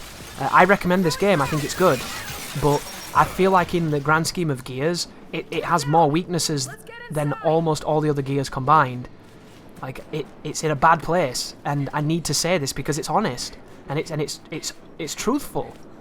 Like, some of my opinions on the mechanics and on the gameplay and on the story and on the pacing and the pathing and things like that, that's a lot more subjective. Because there's no right or wrong answer with game design, there are just different perspectives. This is a really cool fight coming up. Okay, we're in. This is one of my favourite fights in the game, and I'm really frustrated with this gameplay because when I first did this, when I streamed it, I had a really, really good, successful run. I don't think I died in this room, it was just me being aggressive, having a good time. And then when I re-recorded it, I kept getting killed by grenades. The elite grenadiers kept hitting me with miracle grenades and ruining the fun, so I ended up playing this next section in a different manner than I normally would. Usually, I just get in cover and just enjoy the shootout, it's a good one. But I decided to move off to the side and hit them from a flank, and it works really good, and it's really safe, and you will never get grenades thrown at you. So, if you're having any trouble with the sequence coming up from doing it the conventional way, then this strategy hopefully is going to be great. Be careful stepping forward here. There's a slide in front of me, and if I trip it, I will fall into the area and I can't come back. What you want to do here, guys, is to skip this fight coming up. You can either trigger all the relics and get them to kill themselves in the whatever this G-synchronous orbiting thing is. It's like what astronauts use, isn't it, to simulate G-force. It's like a centrifugal machine. It will kill you if you're in that open area. So you can bait them into that and let the machine kill them, or you can hit their battery pack with the M-bar and kill them in one hit. And if your team rushes down, it'll be okay, because then they'll pull aggro. But the rejects die from one hit to their back with this gun, which is really nice. And then afterwards you can carry your mulcher into the fight and trigger the checkpoint and then get on with it. But I've mentioned in this walkthrough, folks, that the game has this tendency to use cinematic subversion of expectations. And when I say that, you're going to see a great example of it coming up. Because normally in Gears, they introduce a problem, and it's your job to solve it. Whereas in this sequence, they'll introduce a problem, and the game solves it for you. And it's kind of this wonderful juxtaposition between 2007 game design and 2019. In the original trilogy of Gears, you would have fought the end of this encounter. In Gears 4 you would have too, probably. But in this one, you don't. And it's interesting, and I'm curious as to what you guys think. But at the beginning here, after the checkpoint, if you run over to this side, anything that tries to flank you here generally is going to run on the centrifugal track and get hit by the machine. Everything else is going to be so focused on your team that you can hit them from the side and kill them. There's no real threat here at all. And did you see that just then? Your team cannot be killed by that machine, which is really kind of them. Because I'm almost certain that like the train on Tyro Station probably wouldn't have been so kind. So if you stand over here, not only do you have a really, really good piece of cover to clip on, but you're at the side of this main spawn, and you can get rid of all the grenadiers, all the bad things that do bad things, and hopefully have a really successful time in this encounter. But there's lots of environmental explosive you can use, and the enemies themselves can get killed by the rotating machine like he's about to. And it makes a very nice noise too, very satisfying sound. And this is pretty much all we're going to be doing. Which is unfortunate because I feel like my first fight in this room that I recorded when I was accidentally streaming was much more involved. I felt like I was just kicking ass. Terminated! That is almost definitely in this game because of the bizarre new Terminator Mover Association advertising marketing thing. Which, I've seen people in the multiplayer playing as Sarah Connor and playing as is it the T-100? Like, it just looks dumb. I don't really get it. The future of video games where everything's in everything because why not? You know, like on basketball, how the sports had got so ridiculously commercialized that instead of focusing on playing the game, they literally just spent hours rehearsing ridiculous celebrations for goals. It's kind of like that. But now I'm going to move into the centre. This is about to get really, really interesting. And by interesting, I of course mean probably not that interesting because my team's going to be in the way. There's going to be grenades getting thrown and I'm going to run away from them. But if you hear that beep, it's time to get worried. Because the amount of times you get miracle naded in some of these segments is nuts. Someone's over there. Team can see him, but I can't. Do you remember the portable cover in Gears 2? God, that was such a good idea, and they didn't really do anything with it. Like, that game had a couple of cool ideas that they tried and experimented with, and then after that we kind of forgot it existed. The idea of following a living animal to use it as cover, those worms, was really cool. It's kind of annoying when the worm insta-killed you because you stood in front of it and shit. But just the idea of dynamic cover.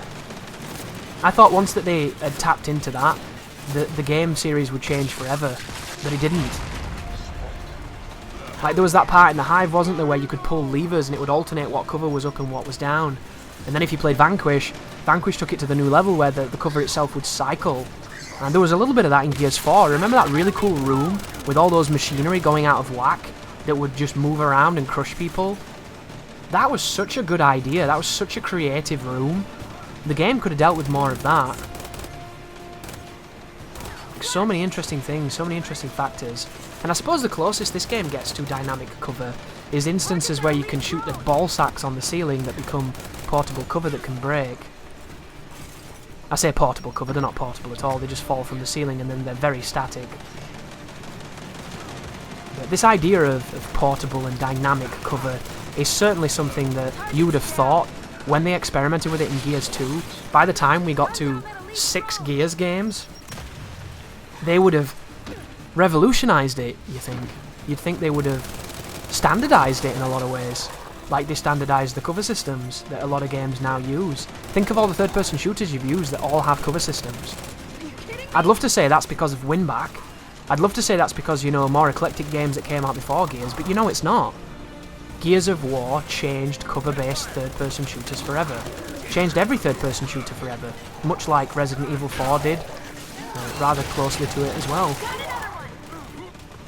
This gun is so good, I love this gun. And I wonder if it's just a placebo. I wonder if the reticle bloom is condensed, but it actually shoots almost identically to a normal Lancer. But check this out, guys. Snatcher turns up, right? At the end of the fight, no checkpoint. Gotta fight a Snatcher. Oh, wait. Gears of War 5 and its subversion of your expectations, it decides to skip the fight for you. Is it cool? Yes. Did I like it? I did. However, when you replay a game, you realise just how much of the game you're not playing. And moments like this are the reason why.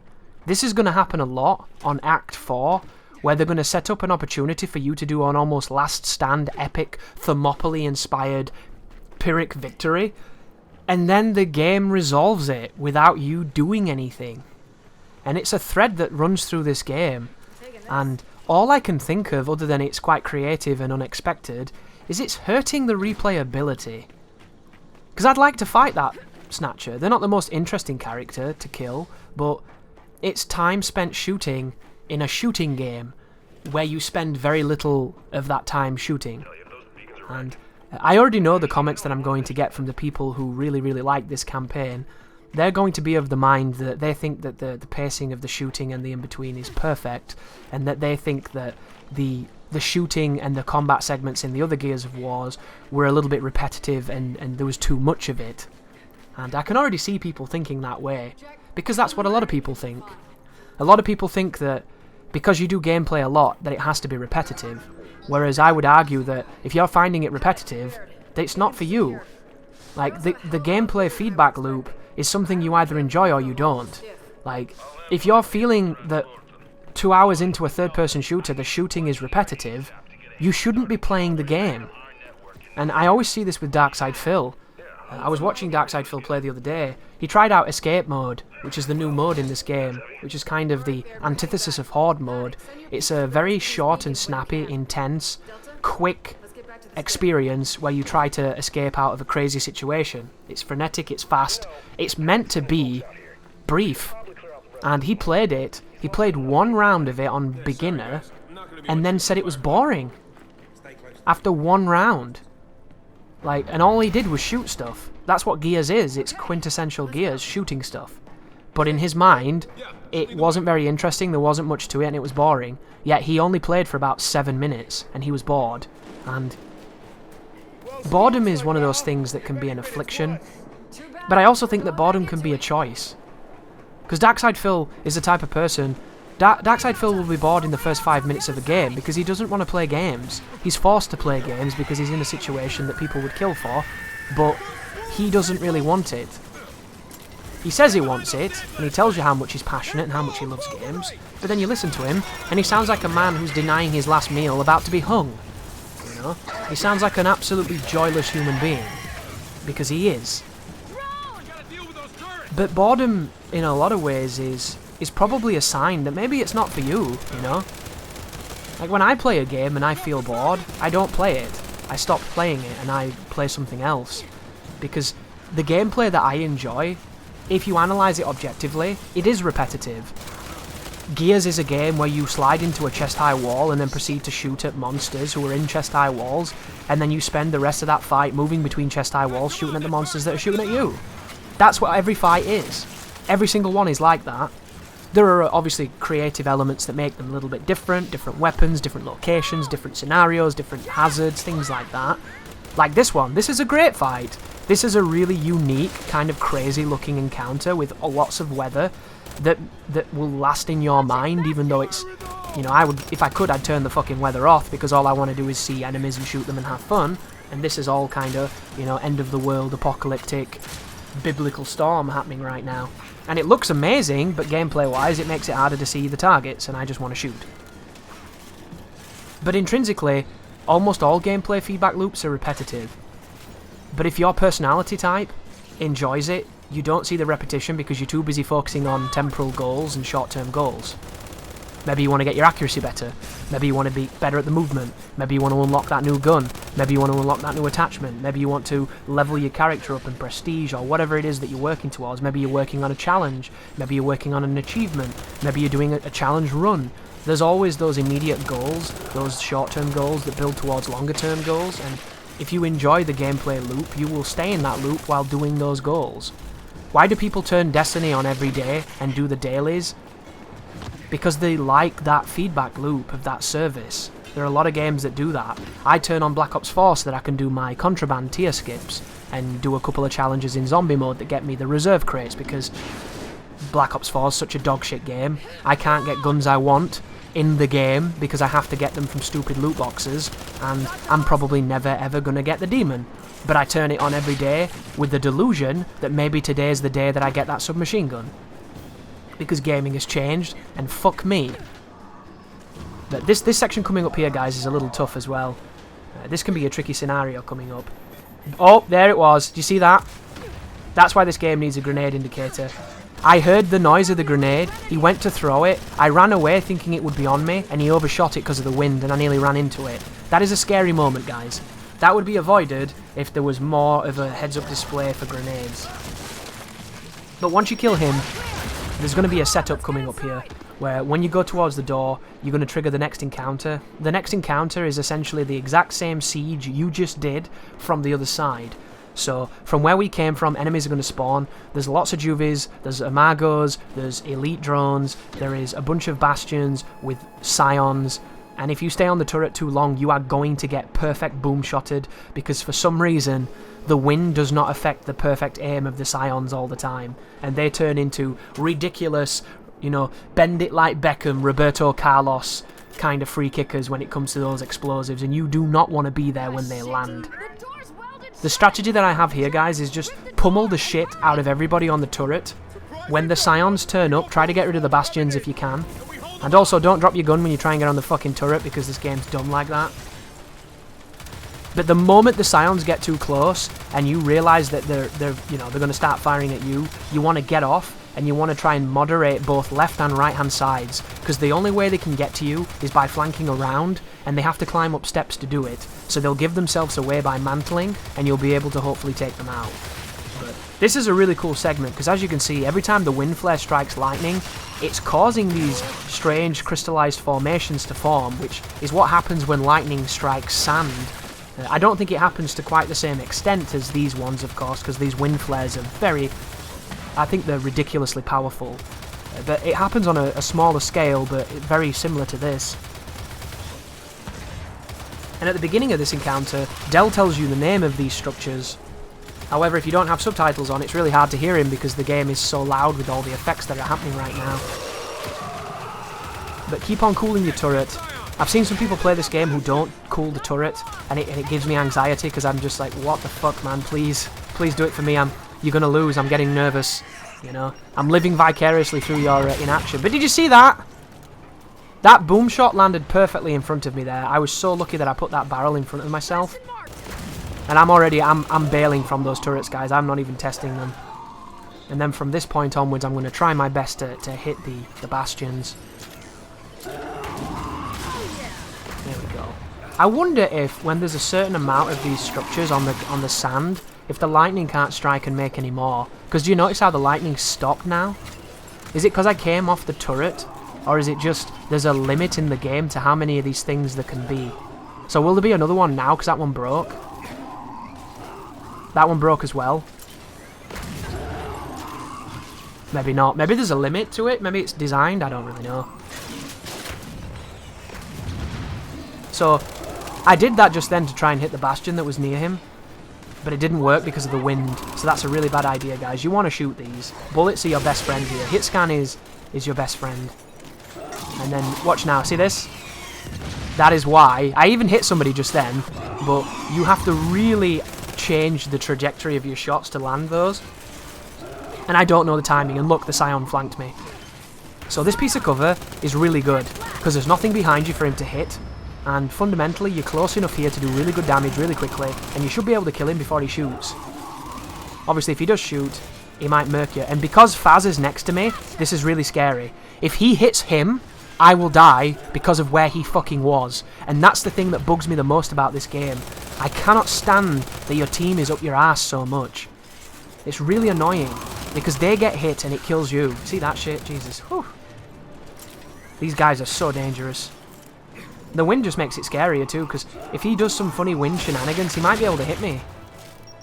But after you kill the Scions, you need to clean up the stragglers, and that's the end of the encounter. And that's a really interesting fight. I don't think it's quite as interesting as some of the other ones that we've done, and I don't think it's quite as good as some of the ones in 4. one of the things you'll notice in this campaign, which I was surprised to see how much I missed it. In Gears 4, they had these mock-up horde encounters where you had to defend an area using a fabricator and you could lay traps, and it was just a couple of waves of enemies and it was pretty intense and they were fun. This game has none of that, and I don't know why. It was one of the cooler elements that they added, because it was teaching people how to play Horde who don't play Horde. So if they go and play Horde, it makes more sense to them. It was a nice little tutorial to learn a game mode you might not have dabbled with. And Horde is really, really fun. So I don't know why they want to remove that, because to me it seemed like such a good idea. But they did, and it was unfortunate. But there's a lot of things like that in Gears 5. There's none of the Horde mode sections anymore. There's no giant robot section, which I really, really loved the giant robot section in the last game, even though it's at the end of the game and it's super short. A lot of the things they did really well in the last game, they gave up on, and I don't know why. Like, I feel like it could have been really, really cool, and we'll never know now. Like, can you imagine if there was a level where you were controlling, is it Jack 2, I think they were called, those huge robots? And one member of your team gets leeched, and a huge robot turns into like a strange mutated version of itself, and you're now fighting huge Jack 2s in like a Titan section of the game where you're coming up against huge things and breaking the environment. Can you imagine how cool that would have been? Like, it could have been in the middle of a wind flare. You could be picking up those big spiky things and using them like a weapon. You could be getting struck by lightning and having your systems affected, or using the lightning as a weapon. They could have done all sorts. And instead, they just make you fucking sit around and wait for Jack to open doors.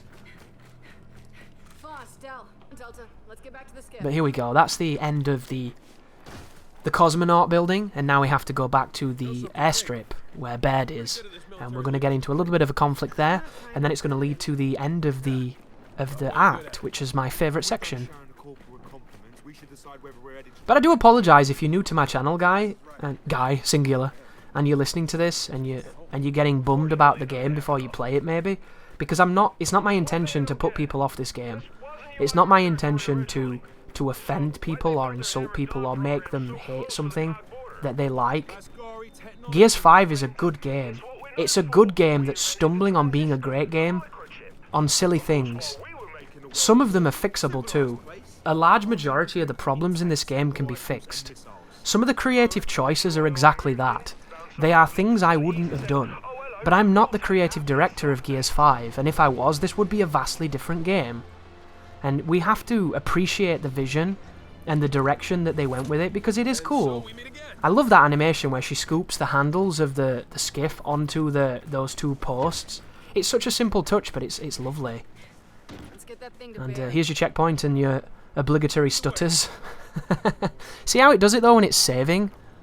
It's not generating assets. It's almost like when it interacts with the server, the game shits the bed. It's really weird.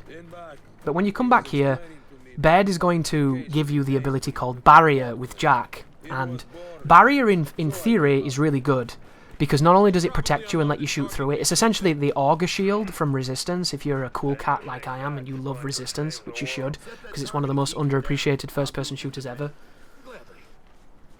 And you can shoot through the barrier while being completely safe. The only threat of it is that Jack has a tendency to move, and he wiggles a bit, and if he wiggles you out of the shield, you can get hurt, which is kind of scary. And then later on, when you upgrade it, the shield can reflect damage, which is even crazier. So Barricade is really good. However, it suffers from the same thing all the Jack abilities do, where there are times when you have it and he won't do it. And I hope they fix that. And if it's not a bug, I hope someone explains to me how that fucking works, because it's not cooldown, it's actually bound. I'm not like those people who play Battlefront 2 who don't bind the shoot button and run around wondering why their team is losing. But here's a little bit of a siege where you actually get to play, which is kind of nice.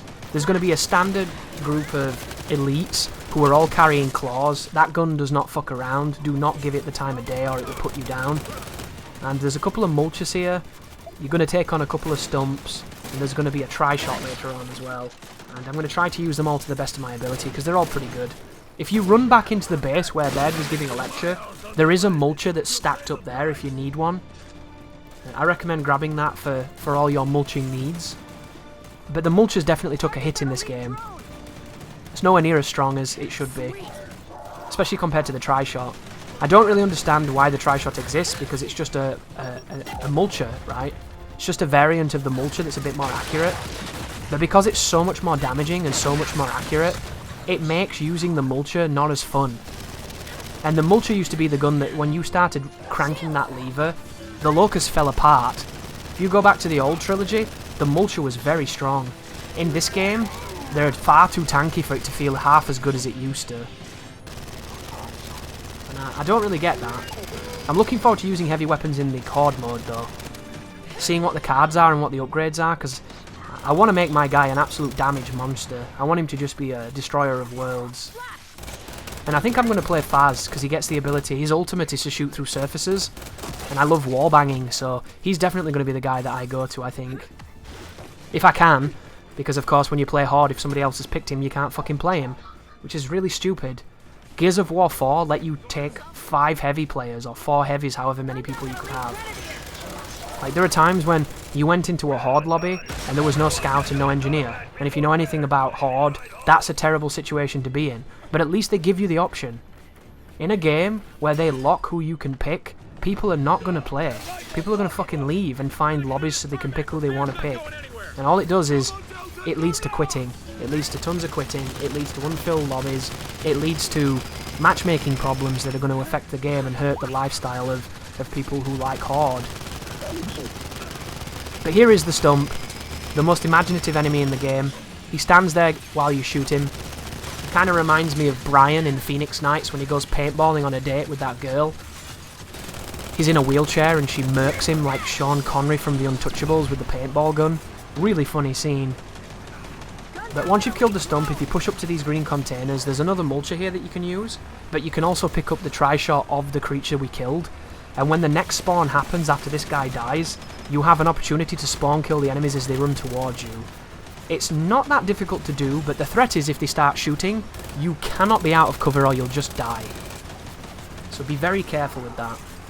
And I recommend taking Hijack off and putting Stim on, because Stim's just too good. I think every character should have Stim, and I don't think it should have anything to do with Jack. It should just be how you heal, because it's so cool. I'm such a convert. I never thought I would be either, guys. I'm an early adopter. I'm an early late adopter. Like, these mechanics look okay. I don't try them. I play the game 8 months later, and then I immediately am converted. I am the ultimate. I'm not even. You can't call me a flip-flopper, because I never said it was a bad mechanic. I'd never experienced it, so I was curious what it would be like. But it has to be done right.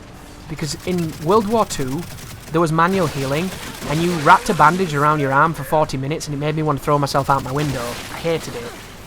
But in Black Ops, you stab your chest and you heal, it takes like 2 seconds. It's fucking awesome. And same with this. You press that button, and if Jack respawns, boom, you're healed.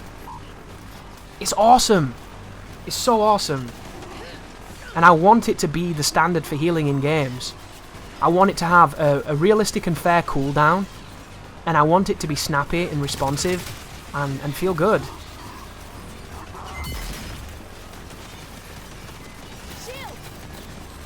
But this is 2 mulchers moving on my position. And if these guys focus fire me, I am going to die so fast. So you might be thinking, Chris, why aren't you popping out, you bitch? Get yourself out there, get stuck in.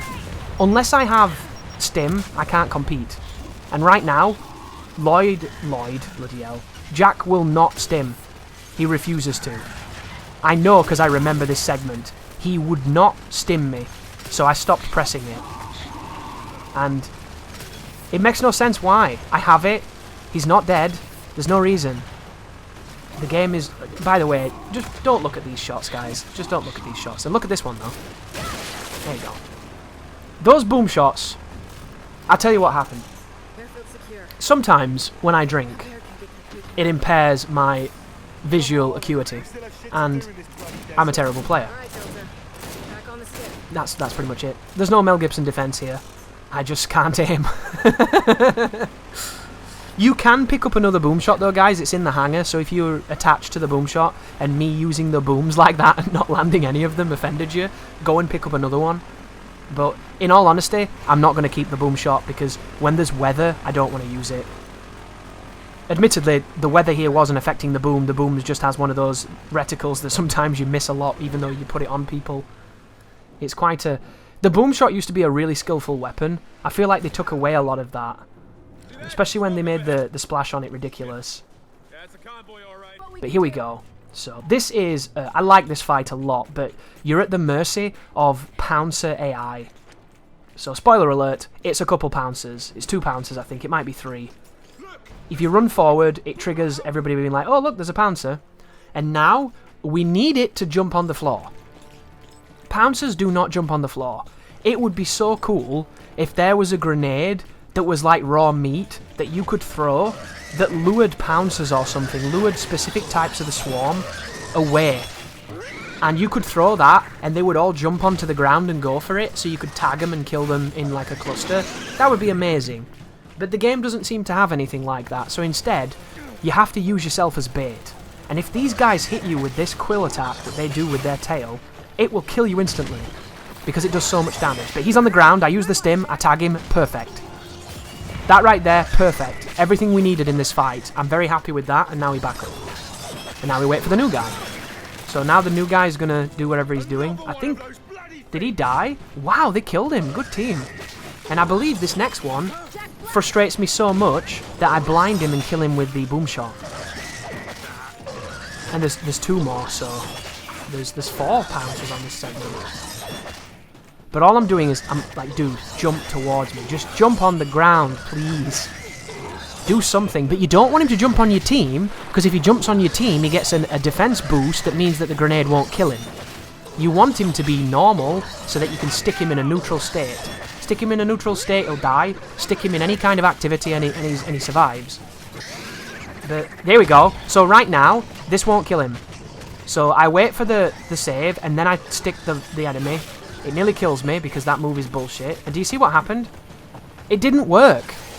It didn't stick him. And it makes no noise when you stick them. Why does it make no noise? That makes a noise in Gears. It makes like a crunch when you stick people. It made a crunch in the old games. It doesn't make one in this game. It's weird. It's like you're not they didn't think you'd do that. It's almost like no one thought you'd do that. Yeah, if you watch my Gears 4 walkthroughs, that's my go-to Pouncer strategy. Because it works. Using 1 grenade instead of every bullet. If I shoot a boom shot at this, it will take every boom I've got. Unless I shoot in its belly. If I shoot in its belly, it will die. It's awkward to do that though, but you're going to see it in a moment, thankfully. Because I want to show this strategy off. So he jumps on this car. I'm getting frustrated now. So... I'm just like, please jump, dude. Just please jump. So far, the Pouncers have been pretty good, but this one will not play the game. He's been a dick. So you'll see me swap to my boom shot after I lose patience. Takes a little while though, because I am quite patient sometimes. Come on, dude, play the game. Yeah, this is it, I think. So I flash him. Watch this. Oh, no, I don't do it on that one. I do it on the next one. So I thought maybe the flash would knock him off the roof. I wasn't completely certain what it would do where he was, but I saw that it showed his belly, and it gave me the idea that you're going to see in a moment. But do you see what I mean, guys? All the other Pouncers pretty much cooperated in a timely fashion. This one refuses to. And when he does this, I can't use my strategy, so I have to adapt. And usually that's a sign of a good game where it forces you to adapt, but in this case, he should be attacking people and he's not. He's just spamming the quill. And I don't know if you've noticed, but he's throwing it through the fucking car too, because he's a genius. He's a little wizard.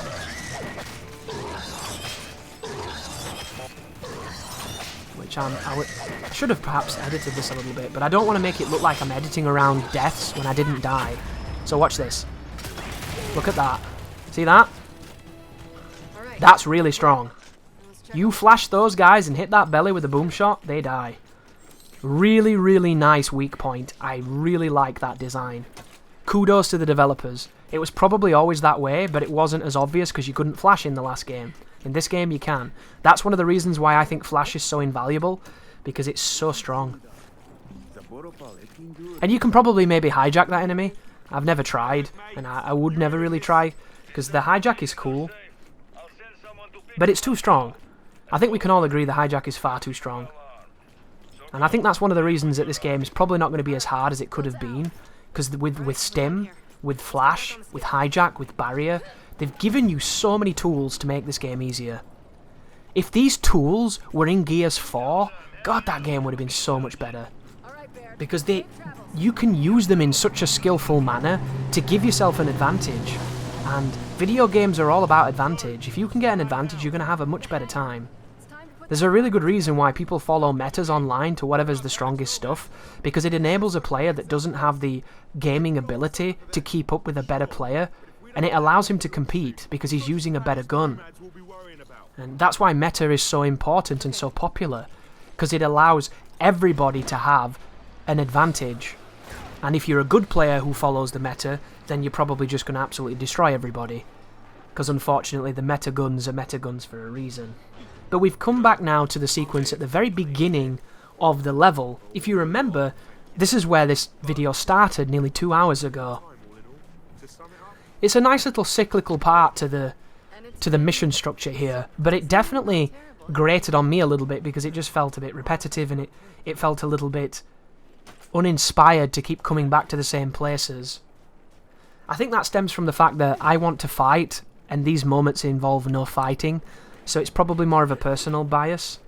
And I don't think these segments are boring in themselves. I just think for a player like myself, it can come off as boring because the gameplay loop I'm looking for is being interrupted by this. And micro stutters up the arse again, always fun to see. Which, I'm so looking forward to hoping that driver has fixed those. Because this game runs amazingly and I don't want it to be juttering around for no reason.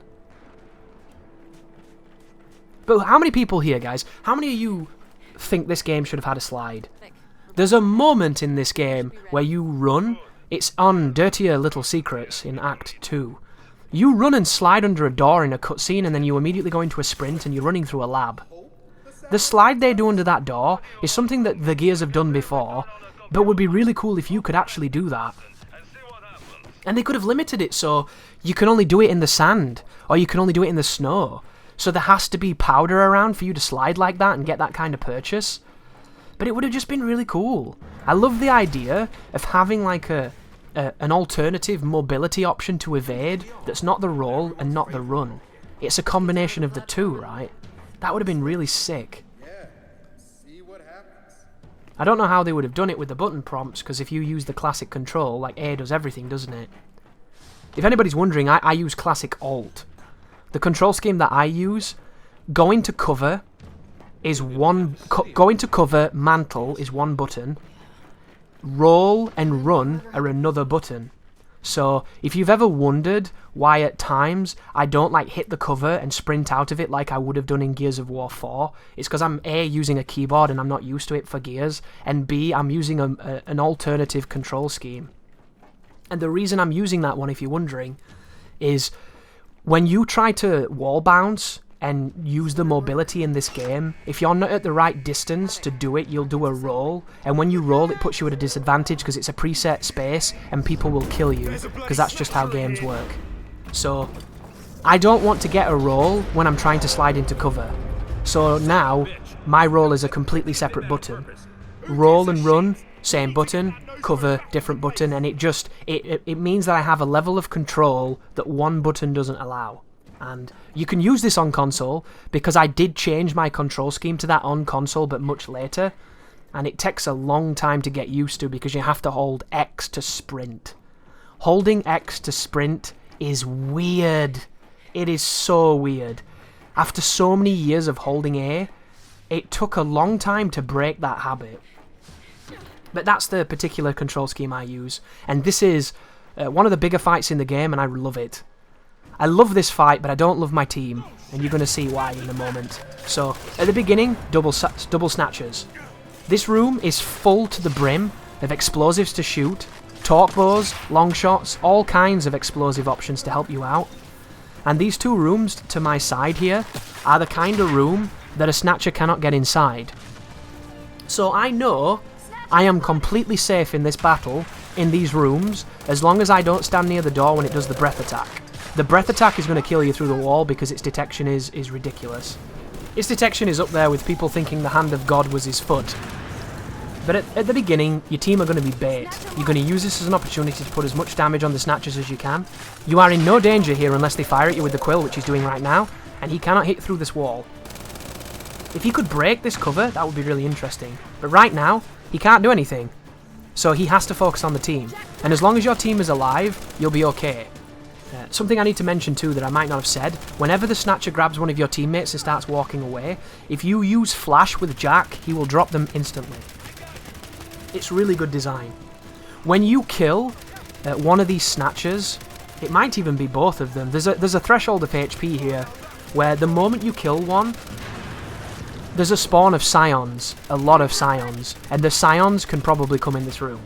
You're also going to run out of ammo to kill everything, so you're going to have to move. But you'll notice... Yeah, here we go. We got Scions screaming. You hear the scream? Right now, nearly my entire team is dead. Because they can't survive being this close to a Snatcher. So how this is going to work is, I'm going to commit on trying to kill this thing as best as I can. And the moment that I feel that those Scions are getting too close, I'm going to stim, and I'm going to sprint to the back of the level where we came in. Because the back of the level has got all kinds of weapons waiting for me to use. And the only thing I'm scared of is the Snatcher quilling me.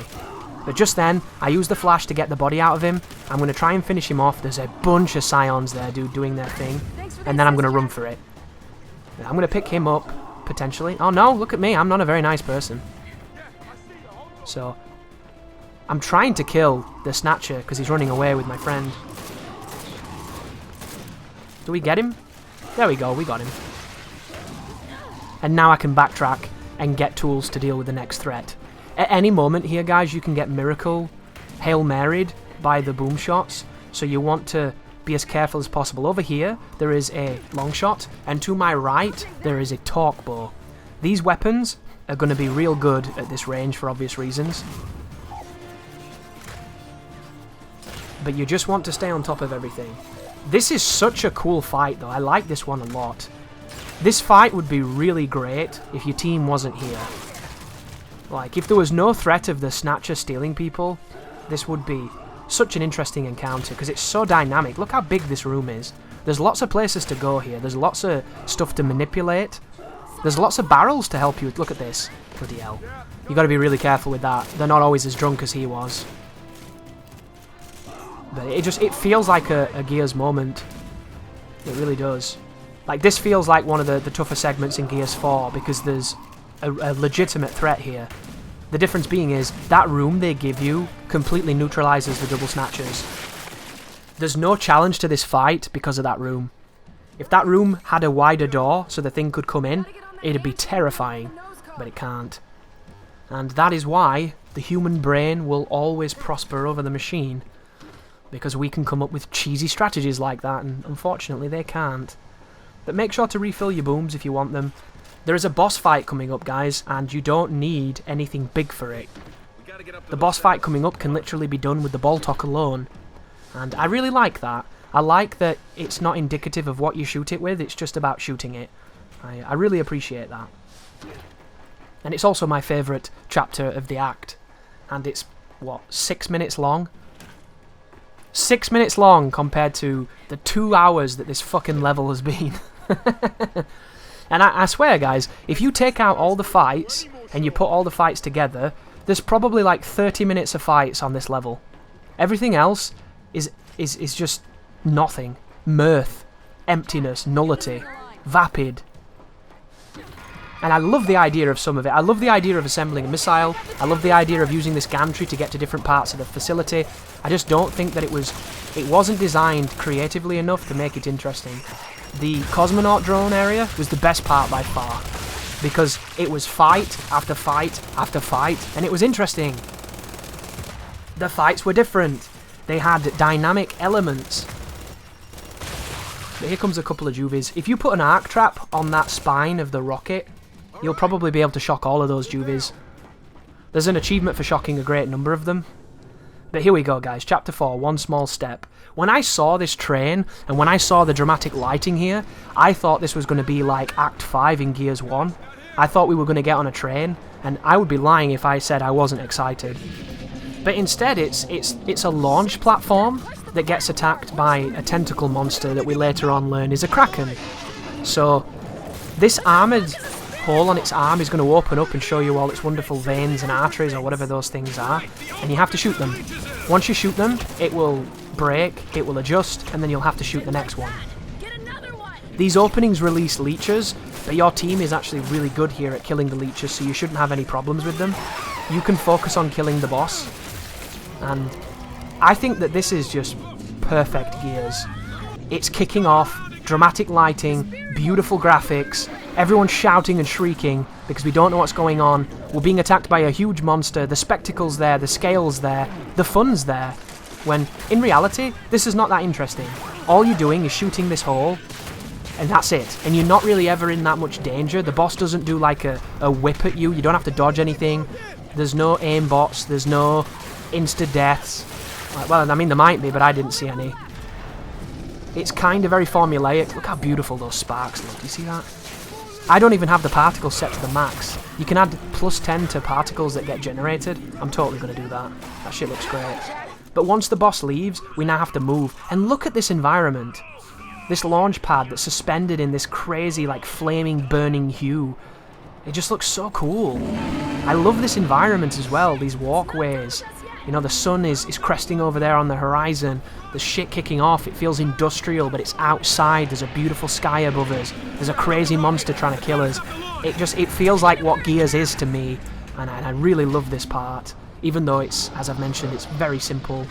So, on this segment, you're going to get attacked by a swarm, and a flock, sorry. I feel like you're going to have to kill the flock, but once again, the flock is the most passive and unoffensive monster I've ever fought in a game. It's really weird. Like, they remind me of the Marvins from Titanfall 2, which if you know anything about the Marvins, you'll understand why that's not how that should work. But whenever the flock glows, it means they're going to attack, and whenever they spin, it means they're going to summon leeches on the ground. And I'm using a mulcher, and it's just wrecking it. Absolutely destroying it. And its little openings open, so shoot it on its veins. And there you go, that sequence is down. But I can't remember, guys, if the Kraken was in Gears of War 2 or Gears of War 3. I think in Gears of War 2 you went towards the Nexus, and it was the boss with the tentacles where you threw the grenades in its throat. I think that was Gears 2, because you were with Dom, right? In Gears 3, you do fight a sea monster, but I forget how it goes. It's been a long time since I played Gears 3. But I know for certain the Kraken's not new. This is a creature that's existed for a while. But here comes another swarm, but I'm going to ignore it and shoot the veins. And the one thing I'd love to happen right now is for the flock to kill me, but it never does. And then it breaks again, and we do some sliding. I want to know why there's no shooting sections during a big slide. Can you imagine if there was like locusts who were stunned and dazed from something happening, and you slid down and every enemy died in one bullet, and it was just about accuracy, it wasn't about, you know, like super spongy enemies, so it was a nice little popcorn sequence of sliding? How fun would that be? And then here we are, the fight with the face of the Kraken, who, at the beginning here, when I was first looking at him, he reminded me a little bit of Flotsam and Jetsam, you know, when he shuts his mouth. But the strategy is quite simple, guys. He has 3 tongues. The tongue will either be central, or to the left, or to the right. If you stand in the direction of the tongue, it will come for you. If it grabs you, it's almost an instant kill, because I've never got out of it by tapping. So whenever you get grabbed, just restart checkpoint. The idea here is you want to break the tongues. What I'm doing right now is a strategy that will work, but it's not the best. The best thing to do is to stay in one lane and focus on killing the one that comes for you, and then if any of your teammates get captured, free them. And all you're doing, shoot the tongues, that's it. Very simple, then you'll get a checkpoint, and then it'll go phase 2, where it gets a bit more tricky because he's closer.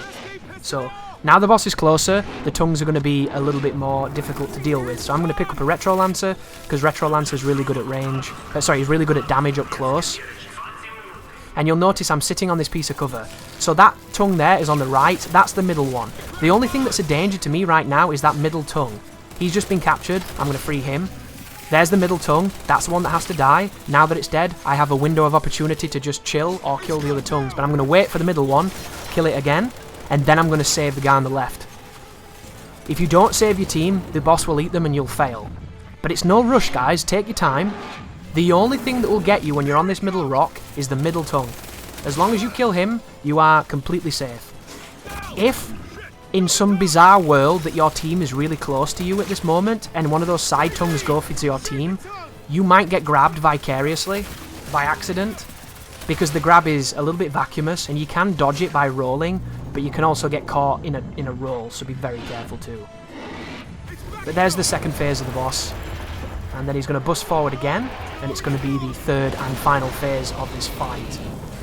And believe it or not, guys, this is actually the final boss that you fight later on in the game. It comes back, spoiler alert. And it's the exact same as what we just did. So if you can do that, you can beat the final boss. And everybody can do that because it's very simple. But the only thing left to do now is to run away, guys, and that is the end of Act 3. There is one act left, and that will be the end of my Gears 5 Insane walkthrough.